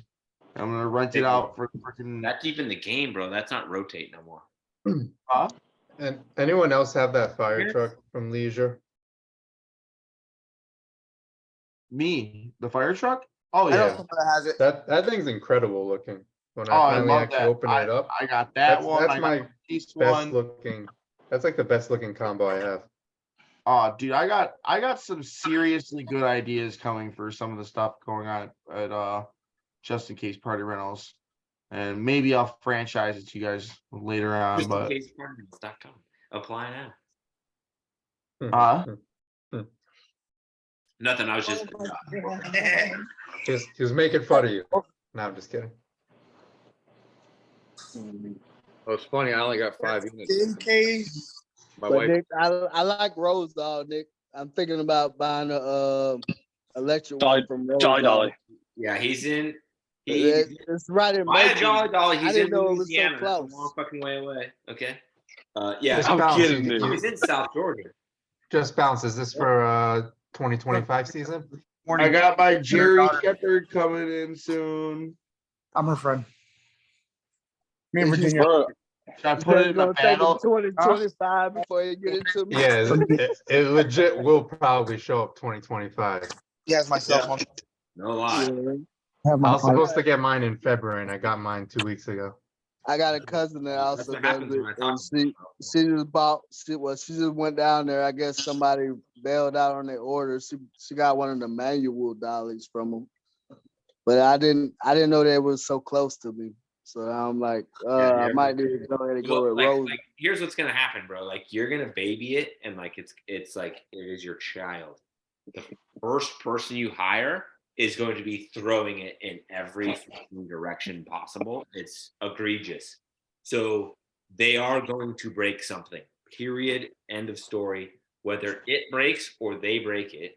Okay, so like you're that close. You're probably like a 2-hour drive, if not less. It's right to the Like floor. an hour. Just drive right there and just fucking have them fix it. Like, that's How are they with like customer service? Because mine came where like the left swivel wheel just isn't down enough or something. Does it just it's a swivels? It super just easy. swivels in It's a shape. super Dude, easy. lift It's a it up, super spin easy. it a bunch. It'll be fine. How- It's an wait. easy fix. It's just not shim. It's not shim properly. It's easy fix. So how do I fix it? just take a Call wrench, him. He'll hook. pull off the top. Yeah, take a wrench, pull off that big top fat nut, and pull it off, Mhm. and then put you just take it to go take it to the hardware store, and you can match up the right size hole, and then Like a washer. put one washer on and put it back on. It's shimming it. But any of the electric dolly companies between Jerry, Rosal, and Jolly, you're gonna get like depending on your location, like Nick says, if they're closer to them, yeah, it makes sense because like that's easier for them to service it or they fix it. Like those three they're pretty much like you won't go wrong. Like, and I only have Jolly dollies, but I know people that have the Jerry dollies, they fucking love them. I know people that have Rolls, obviously, they love them. And it's like, I don't know. You can't go wrong with any 3 of them. I like my Big Herc too. Never heard of it. That's from That's the Mag granite Liner. industry. From Granite. Yeah, Yeah, from Granite. Them shits. That shit's fucking wide enough to have tables and stuff. I bought one. too. Well, I gotta didn't put buy the that tables one. on that. I bought the yellow one that everybody was talking about earlier. I was That's mad what I'm because saying. it don't You have make the it shit don't look have the cool that everybody swivel hates. wheels on it. Sorry, I could dog, not- I cannot I spend can't get it up the $5,000. trailer without that shit backing down. Can't get on it me. up. Huh? Why can't you get up the trailer? I'm telling you, I don't mind it. They got a pill for that. Are the wheels not Yo, spread out wheels- enough? yo, you guys, the you guys wheels- know what I use for chairs? The dollies I put all my chairs on. You seen those at all? Mm. Just like the 4-wheel dollies. They're like they're not the ones from Harbor Freight. They're better casters. And way bigger. Like there's like 4-inch casters. But yeah, the That's what I wheels on stack that all my yellow chairs one, on. We they're use those hard. dollies when I'm in the shop. I won't even use my manual dolly. I'll flip one of those bounce house right onto that freaking wheel dolly and wheel them in and out. They rolls like butter. It's way easier doing that shit than trying to use a dolly back in and out of a fucking truck up and you know what I mean. You can literally just use a freaking. I just use the electric dolly. The yellow dolly, like how spread out are your wheels? Because I know I had issues when I had it like too close to each other, and then I like took that piece, whatever, and spread it out more. I spread it out to the farthest it go, but still, when I try to roll it in the back of the trailer, it's like it wants to lean either forward or backward. It's as soon as I hit the ramp, it's like, nah, I'm not going up there, bro. So I don't do that running start stuff because I'm not going up there, bro. I just bring it to it, lift the wheel up, and I just power it through. And I've done that for It's literally funny you every say unit. that, Jeff, because when I originally set my dolly up yesterday, I had it in the middle. There's 3 holes, I think, for that back wheel. I think I had it in the middle one originally, and I put it down on those 4 wheels, and I'm kind of tall, so it was like I had to bend over to even grab the handle. So I'm like, well, this doesn't seem right. So then I unbolted it all and put it up on the first notch, and that's what I was using it out yesterday. So maybe I have to adjust it and put it on the next notch and a notch below that. I forget which notch right I now. have. It was too low on the middle notch for me to even grab. Like it was, I would have to bend over to grab it. I do hate how short it is. I just been using my Tractor Supply dolly. I just added extra. I added 2 extra wheels to it, and I just been powering through it. Like That's my aggravation. I spent $800 on a dolly. Yeah. And I feel like my $170 dollar is not much worse. Yeah. Like I said, I'm going to try moving the wheels, like Jeff said, and see if that makes any difference. But I might Can you weld bars to it too to make it taller? If you're able to weld tires, I can get my grandfather to do that. I'm sure. All right, everybody, you have a good night. I'm going to bed. See you, bro. Tired. Going to sleep. Sleepy. Man, look at some of y'all's prices. Makes me sick. Like, Hey, tell us one more story before you leave. One more story? No, I'm just kidding. Go to bed. I probably think of a good one. I got a story for Justin. I like Justin's stories. Don't be hating on him. The first time I ever met Justin was at a Magic convention in Chattanooga, and I was like, I don't know what I'm getting into. And we go eat at this place, and I was like, Justin, you see those 100,000 to-go trays over there? I bet you won't go to the bathroom and knock them all down. I've never seen a dude jumped up so quick for $50 ever. And I was like, this guy is certified like fucking crazy. Like, I better not ever put him up with some shit like that again. Did I do it? No. You don't even remember. I've done.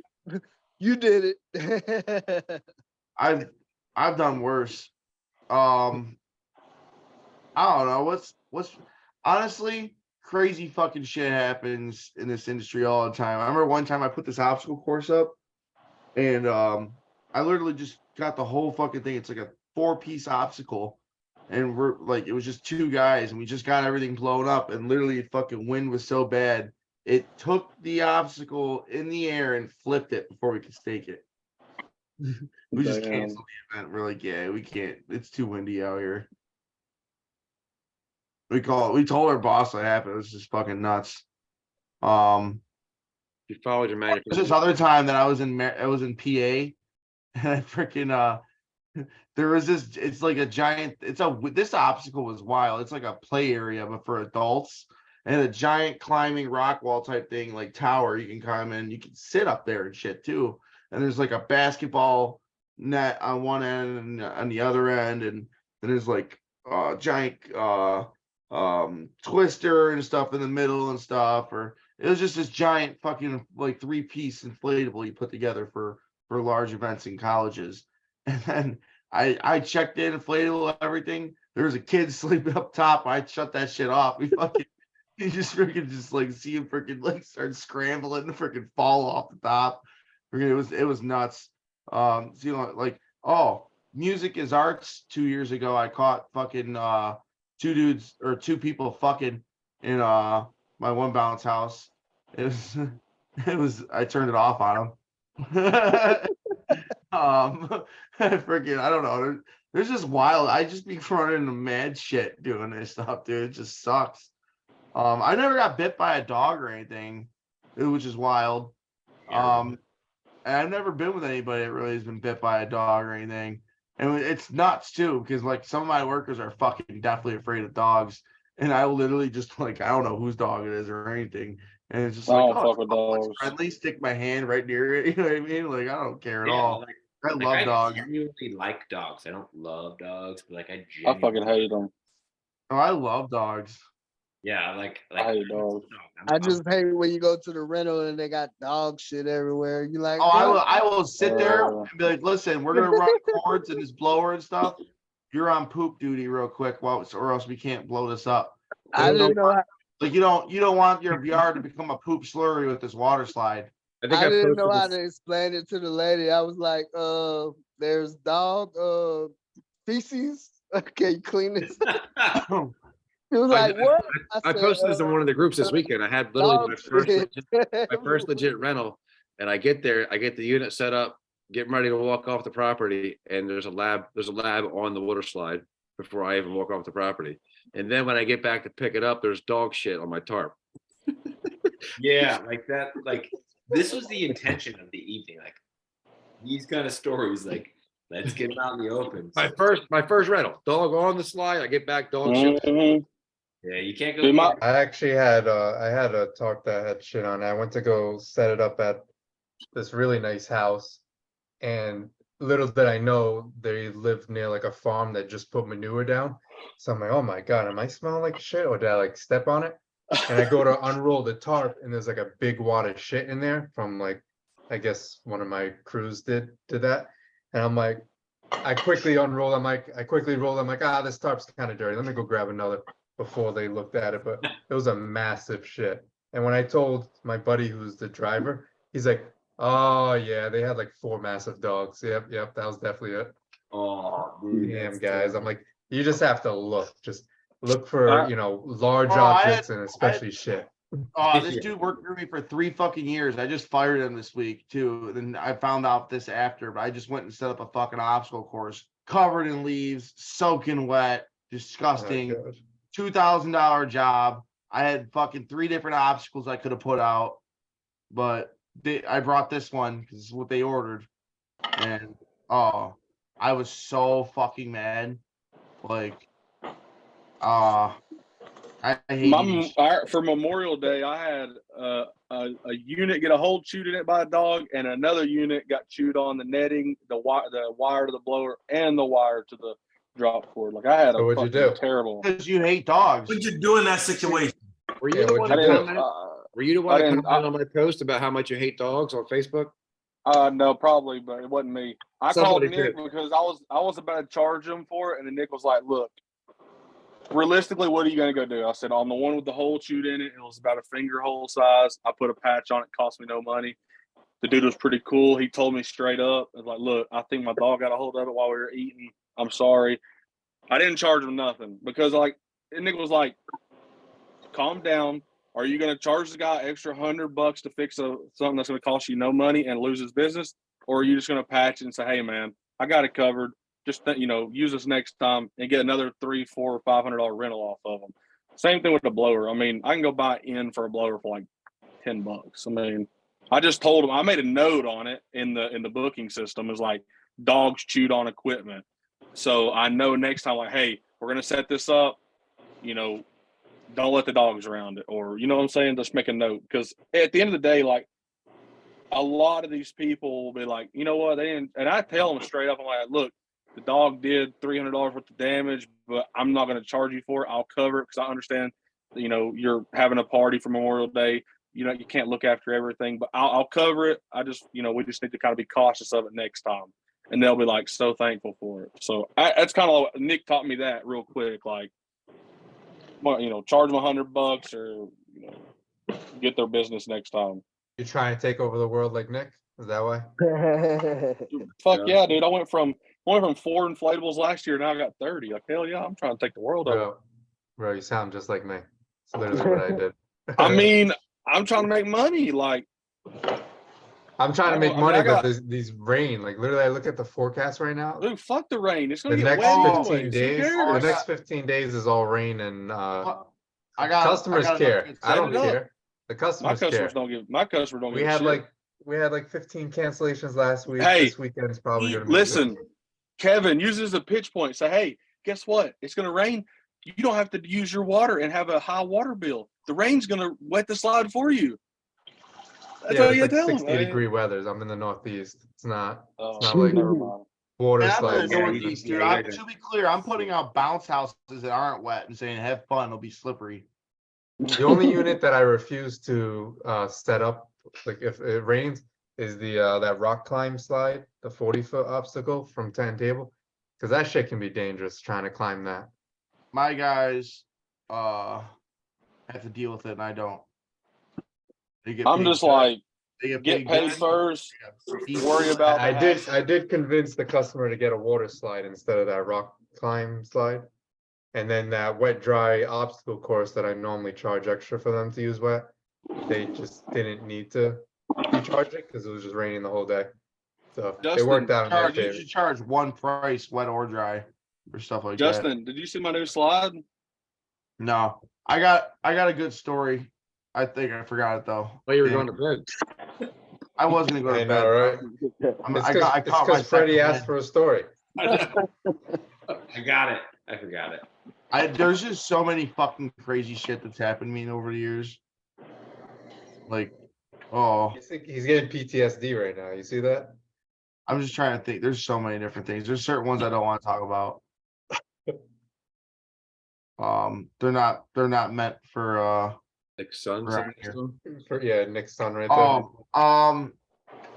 I've once, okay, how many guys have actually just took down a freaking inflatable in front of somebody?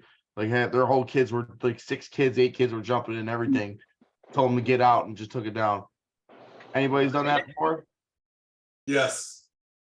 Oh, I've done it at school. I've done it at school before. I did that at church. I don't like being talked certain ways. I almost fought a customer one time because he was being racist to my employees. Like I threw my hat in the ground and was already like, I don't give a fuck about your Google review. Like I'm like fucking, you can leave a fucking good one for your fucking dentist. I'm like, I was going off. I was pissed. He talked shit to a Puerto Rican. No, it was even dude, just crazy shit. I had that happen to me the other day. I hired a new guy, and like where I live, it's kind of like in the sticks, some places, and they went and did a delivery, and the dude literally walked around, following him everywhere. I'm like, the kid's in high school, like fucking leave him alone. And I told him, I was like, if you ever come across that shit, like tell me, like we won't even set up. Like I just don't want to deal with that bullshit. It's fucking stupid. No, it's so stupid to me. That shit pissed me off, really. But I had one employee ready to jump out of the truck the other day because this other employee beat the shit out of him in high school. And he knew he worked there and just never said anything about it. And then was just like deathly afraid of this coming in. I brought the one kid, he just graduated high school and he was ready to be back up. I told you about this, Nick. Oh, yeah, okay. Sounds familiar. Yeah, I know. Yeah, I told you about this shit. I had another employee this week. I had 2 employees get arrested in 1 week. One's in Poland. So like freaking he does my video editing and my social media stuff. So now he's been my best friend for forever. But so basically this one kid, he basically got evicted out of his fucking apartment because he's a piece of shit. And his landlord is also a piece of shit. So, you know what I mean? They're both pieces of shit. So his landlord had a bunch of 4 people in his house while he was working, even though he wasn't even evicted yet, showing off the apartment. So he's freaking out leaves and goes there, instead of videotaping it and like being in the right or whatever, he just proceeds to say he's gonna burn the house down with everybody in it until he gets arrested and misses a Friday of deliveries. So yeah, I was just like, the dude's a fucking animal. He got arrested, and in the same week, A lot of your stories end in arrest. Arrest. yes, his friend. It's not a good story unless somebody gets arrested. Well, yeah. More stories. Yeah. So then my buddy Tim, oh God, I hope he doesn't see this. So he's having a very bad time with his new Polish girlfriend. She's insane. She's definitely not gonna see this. No, it's like bad, like really bad. I'm not gonna say exactly what happened, but it's really bad. So he ends up like getting drunk for the first time. She's so controlling and isn't allowed to I bet he got arrested. Yeah, no, so he freaking forgets his code for his freaking door to get into the house, and he gets like he doesn't speak Polish, and like a lot of people there don't speak English.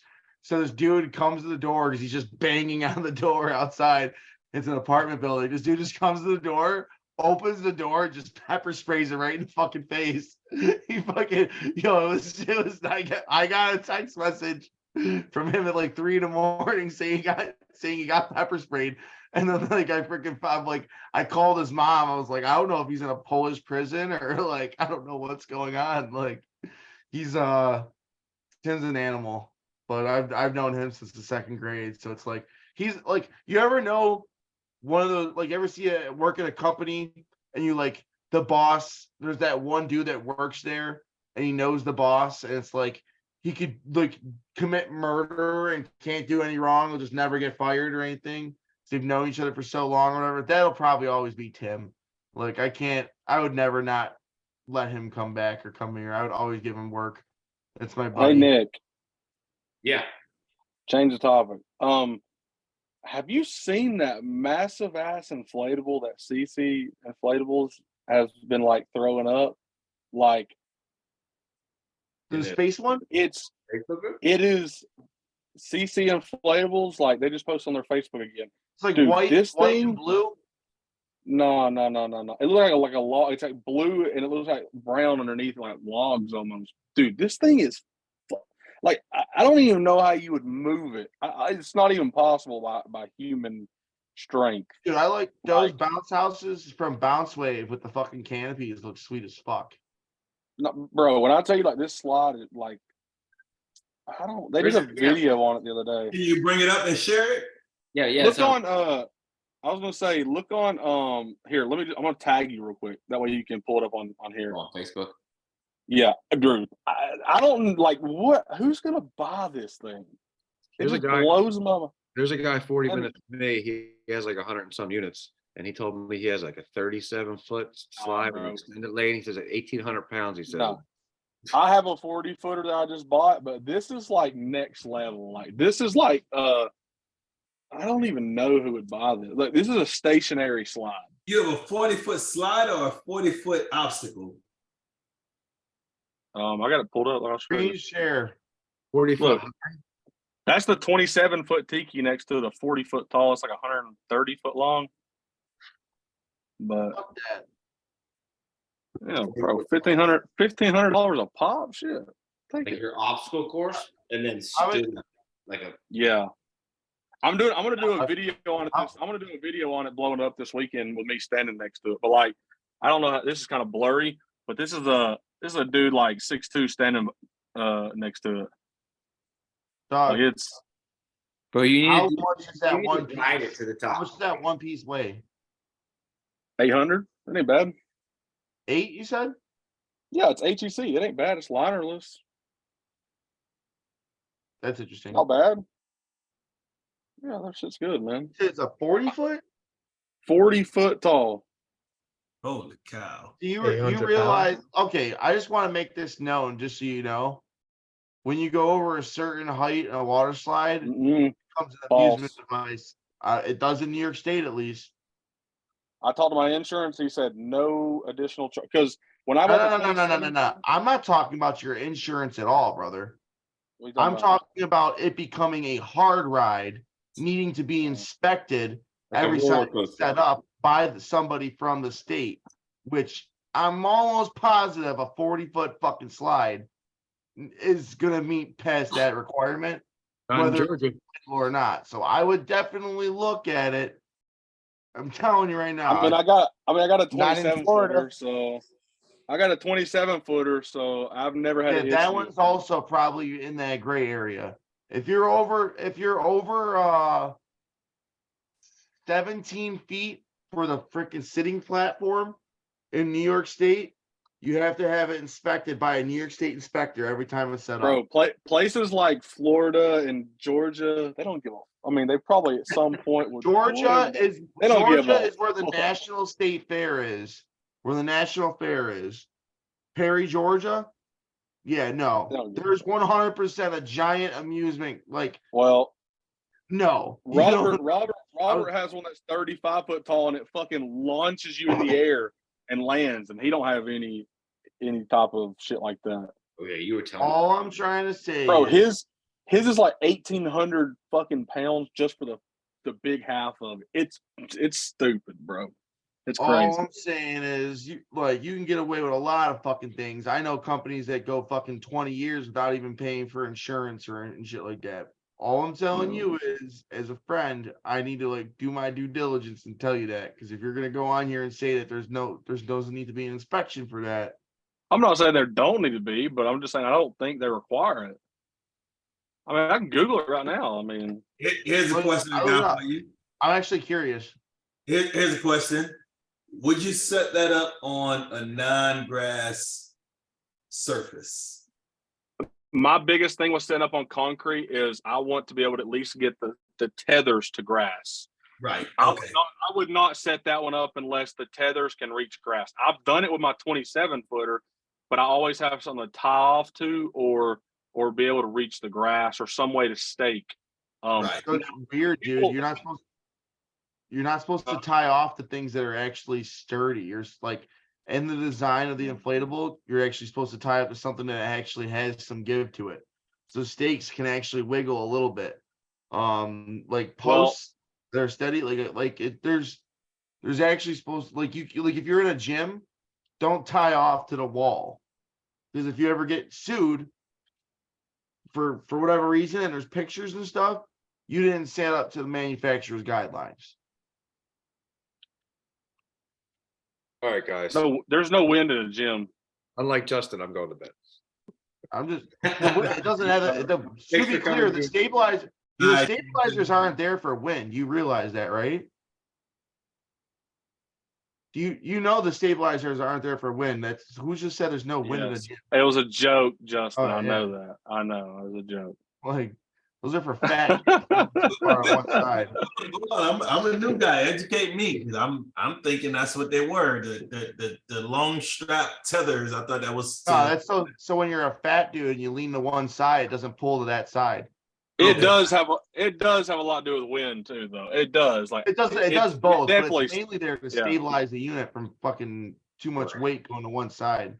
Okay. Yeah. all So right. if you go to my website and buy the adjustable water slide tethers, I have a disclaimer on there like, this is a non-load bearing strap. Like, it's there to stabilize the top. It is not wind, retardant, whatever, wind resistant. Like, that's not what those are there for. Gotcha. Okay. Yeah. How they're long are your supposed to be straps again? Super tight. For the tether straps? What's that, Kevin? Listen, long are they? this says, What does it say? Justin, this Yeah. says they 17. can be 20 foot long to 330. I don't even know if this is the right shit, but 350 foot. The height of the platform varies depending on the length of the water slide, from 10 feet high to 50 foot high. Yeah, it's all about the sitting platform. I don't know. Bro. And there should be a max max height before it becomes an amusement device. The next one you have to freaking before it becomes an inspectable amusement device. Usually Well, every he said it state was has a specific what? platform height. HEC? Your 27 footer, what is it? HEC? HEC, I got the 27 foot tiki, and then they just put the 40s back I on the feel like website. Their platforms are lower than other Mm. places. I don't know. At Pretty least when fucking I went high. to go, Bro, I went even- to go buy, I went to go buy the 22-foot dual lane, and it had the same platform height as my 18-foot 10 table dual lane. Even the 27 footer is fucking intimidating when you get up there. It's like straight down. I mean, it's fucking Nick has one now. It's fucking intimidating when You you get up there, like, you're like, I'm gonna ride up there and ride it down before we leave. It's just yeah, you get up there, you're like, holy shit. yeah. How are they to roll the 27-foot dual lanes? Very easy. Easy. It's easy. Like we had ours broke. HEC is easy. I don't know about the other ones. Yeah, mine's HEC too. But the seams broke right where the kids step on to the unit. And so I had to have it at the house so we could blow it up, dry it out, get it ready for repair, and wash it. And then like it's up, like no big deal, like we're not in a rush. And then some freaking thunderclouds start rolling in. Right as my wife parks, I'm like, welcome back to the business, babe. You got to help. It's me and you. Blue lane. And so like we folded or whatever, and she's like, all right, just tell me what to do. Like, I remember what's up. And like my wife's a G. And so we start rolling, and we start folding, and we start rolling. And then we get to the big part. I'm like, all right, girl, like this is right. This is the hump. Like, this is where we got to push. And like we rolled it, and then neither of us were sweating. And then it was rolled so tight that then a little while it rained on it. And then for overnight, me and Boston, my 9-year-old, pushed it, rolled it up into the garage. Super easy. Like it's supposedly, I still don't believe it, but supposedly Walter can roll the 27 and the 40 by himself, but the 40 is kind of a stretch because when we took it off the trailer, me, him, and his wife had to like all three tilt it back. Like it's big. 27. I could see rolling a 27-foot by myself. It would be the worst day of my life. Mm-hmm. But I really do think like like up against the turmoil, I could make it happen. Yeah. A 40-footer? So this is where I have to show you right here. Low ropes courses, climbing walls without mechanical belays, water slides under 20 feet, water trampolines, and similar equipment do not meet the definition of amusement device. And then up here where it says water slides 20 feet tall and higher and similar non-motorized devices, including giant swings, these devices are referred to as covered amusement devices. Yeah, okay. How many people have slides that are 20 foot or higher and have them registered or inspected? In New York State? Nobody. I bet platinum? you. Guess Isn't it who do you think? platform? Who do you fucking think calls on all those people? Somebody like Justin. me. But I'm just saying, I mean, Yorks though, not Georgians, right? Yeah. Not every state's got a height requirement. He's talking about a 40-something fucking tall slide. Right, well, yeah, but Yeah, but if you're saying over 20 foot, I mean, Yeah, a no, lot I'm of slides, clear. None man. of my slides are over 20 feet because I don't want to deal with that shit. But I you're just don't saying think it's that big platform of a, height. yeah, I don't think it's that big of an issue though. I don't think people. It's 20-foot called, you have to get a platform. state inspector every single time. And then when you don't, because you deal with a bunch of state inspectors, you get in a big fine or get in trouble. I mean, we don't have to do inspections or anything in our state, so we don't have to have like no inspections. Ride inspections? No, we don't have to have any of that shit. I don't have to have tags, none of that No, bullshit. no. I don't have to have tags for my inflatables at all. But you do for amusement devices. When I set up a freaking carousel, Well, I'm sure. you have to have, yeah. Your But slide is in that same category. That's what I'm getting at. What I'm It's a saying carnival is, ride. you said 20 foot or higher, bro. Like every company that I know in my area has a slide that's 20 foot or higher. I'm gonna say 90% of them. I'm telling you, just because the law, like a lot of people do not follow the laws, and this is the little stuff that when you get sued or something happens at an event, will bite you in the ass because you weren't actually freaking following proper procedure. But Justin, you said platform, right? So it all depends on state, depending on which your requirement. The one I was reading off of is actually talking about when the inspection differs between the Department of Health and the Department of Labor. My Which- thing is though, other you don't story. like you can say like this and that and other, but like there's no need. Like I thought you're just making people worry more about it. Because I mean, yeah, you can worry about it, but like, I bro, wouldn't worry about a 22 footer. To be clear, we're talking about a 40 fucking tall slide. I know, but you're saying 20 foot or higher. So technically, the 22, the 24, the 27. Yeah, if you want like, to talk all- technically, all- 100%. 100%. Because the number's written that way. Dude, If you think about it, to be clear, I can get naked in my house in New York State and walk around around all my property as long as I get naked inside my house. But if I were to do that, do you think I'd get arrested still? Most likely. The laws My are written thing- the way they fucking are. But doesn't Yeah, but my- like the cops are gonna enforce it. How many like you? Okay, it's illegal. It's not illegal to smoke weed in Georgia, and I've is smoked a illegal. lot of. Now it is. This but I'm talking conversation like went gay. I don't even know what we're talking about. I would like it was like, dude, my dad got arrested multiple times in Georgia, but then suddenly like the cops became more and more lax on it because they stopped enforcing it. that has nothing to do with what we're talking about. What I'm Yes, saying it is, does. you would think that some point in any state that you say over 20 foot, 22 footers go out every weekend. A Yes. 40 footer might go out once a month, twice a month. You would think someone has come up with that issue and pushed that issue. Like, This is the hey, thing, though. if you You have a don't have slide state 22, inspections. It's only in you're not getting where I'm getting at. You don't your state inspections. I'm talking about minor inspections. When you do like you have major inspections, which are fucking for amusement devices. Same thing as my state. I don't have to go get a bounce house registered every fucking year. So that means there's not a shit ton of money going to people looking for bounce houses to make sure they're registered every year. So they're also not looking at little regulations like this. But in states I get what New you're Jersey, saying. there's a bunch of money being funded to make sure every fucking motherfucker renting Hey, a Nick, I got a 20-foot slide or question. more is doing it to code. Just because your state doesn't have a whole bunch of people paid to do it, doesn't mean they're not out there. But we're Well, talking about what my 40-foot Has- slide from the yes, I start, am. though. Has anybody, hold on, I got a question. Has anybody gotten a frog stuck in their bounce house? No. Frogs, snakes, fucking a raccoon. Just I'll end it here, but you can. It was I just don't my care way to if you end derail it, that but conversation, What sorry. what I'm getting at is from what you just read off to me, anything over 20 foot would fall into the same category as a 50-foot slide.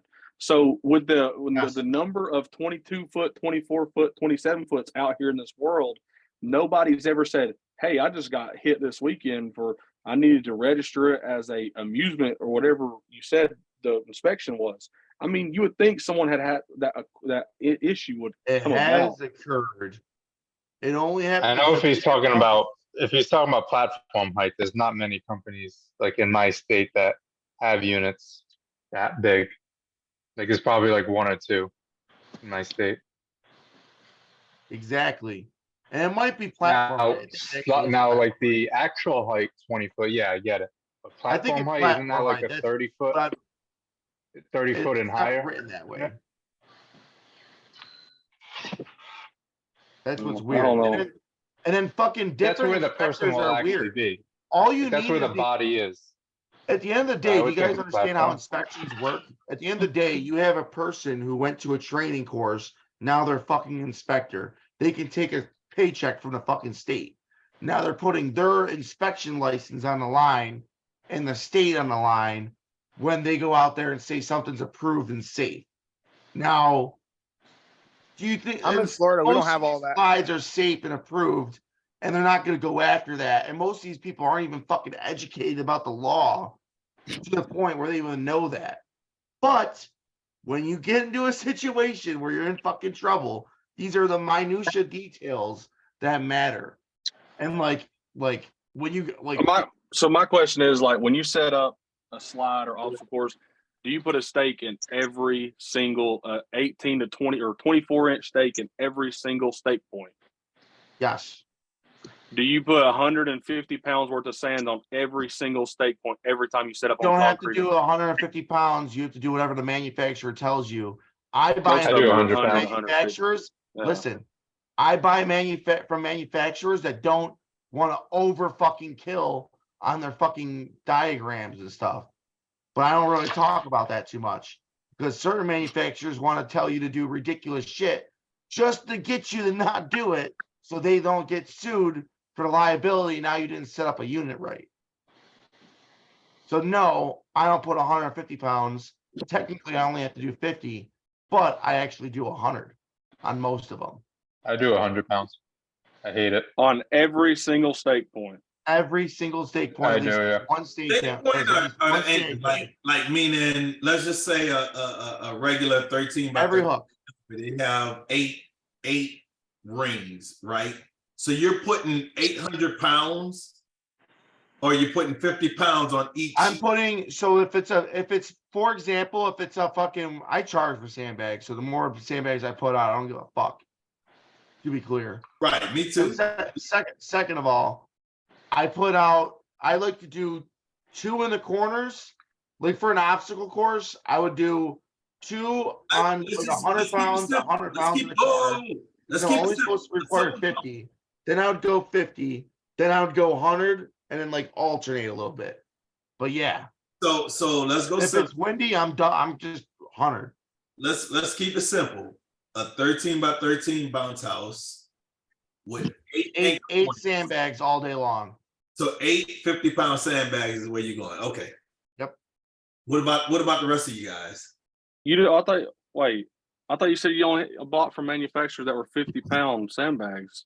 I do, but I won't. Listen, you're not hearing what I'm trying to say. I will only.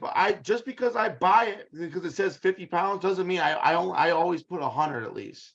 But I don't have to do it on every sandbag point if I don't want to. If I wanted to put 6 on there and do 2, 1, and 1, I can because I met the minimums. Whereas if your shit says 150, you need fucking 12 sandbags for that bounce house. And if you don't, you didn't even meet the minimum. Every what? I haven't seen, or maybe I'm missing it, but I feel like all of them are at the minimum at 80 pounds to 150 on every manufacturer I've seen. So my sandbags are actually 60 pounds. By a fucking what you call rocks. I just do 60 pounds. And my thing is too is like most people just go buy a bag of play sand. We don't fucking know if it's actually 50 pounds. We don't weigh them before we put them in the sandbag. I mean, most of those bitches are wet anyways, so I assume they're more weight anyways. I've actually weighed. I use the inflatables, and they weigh right around 52 pounds for the bag of pea pebbles or pea rocks, whatever you call them. And then also there's a 60-pound bag of Quickcrete buy from hell no. Holy are you serious? Yeah. There's a 60-pound bag of Quickcrete. It works actually better than the pebbles because you don't have to worry about it spilling. I just get the play sand and put the whole bag in there. I've never weighed the play sand, but I'm just letting you know. I've actually weighed. Are you thinking about getting a mechanical bowl at all? No, fuck no. No. Like I need to go. I need to go eat. We can't talk about mechanical bowls. We ain't talking about mechanical bowls. I'm hungry.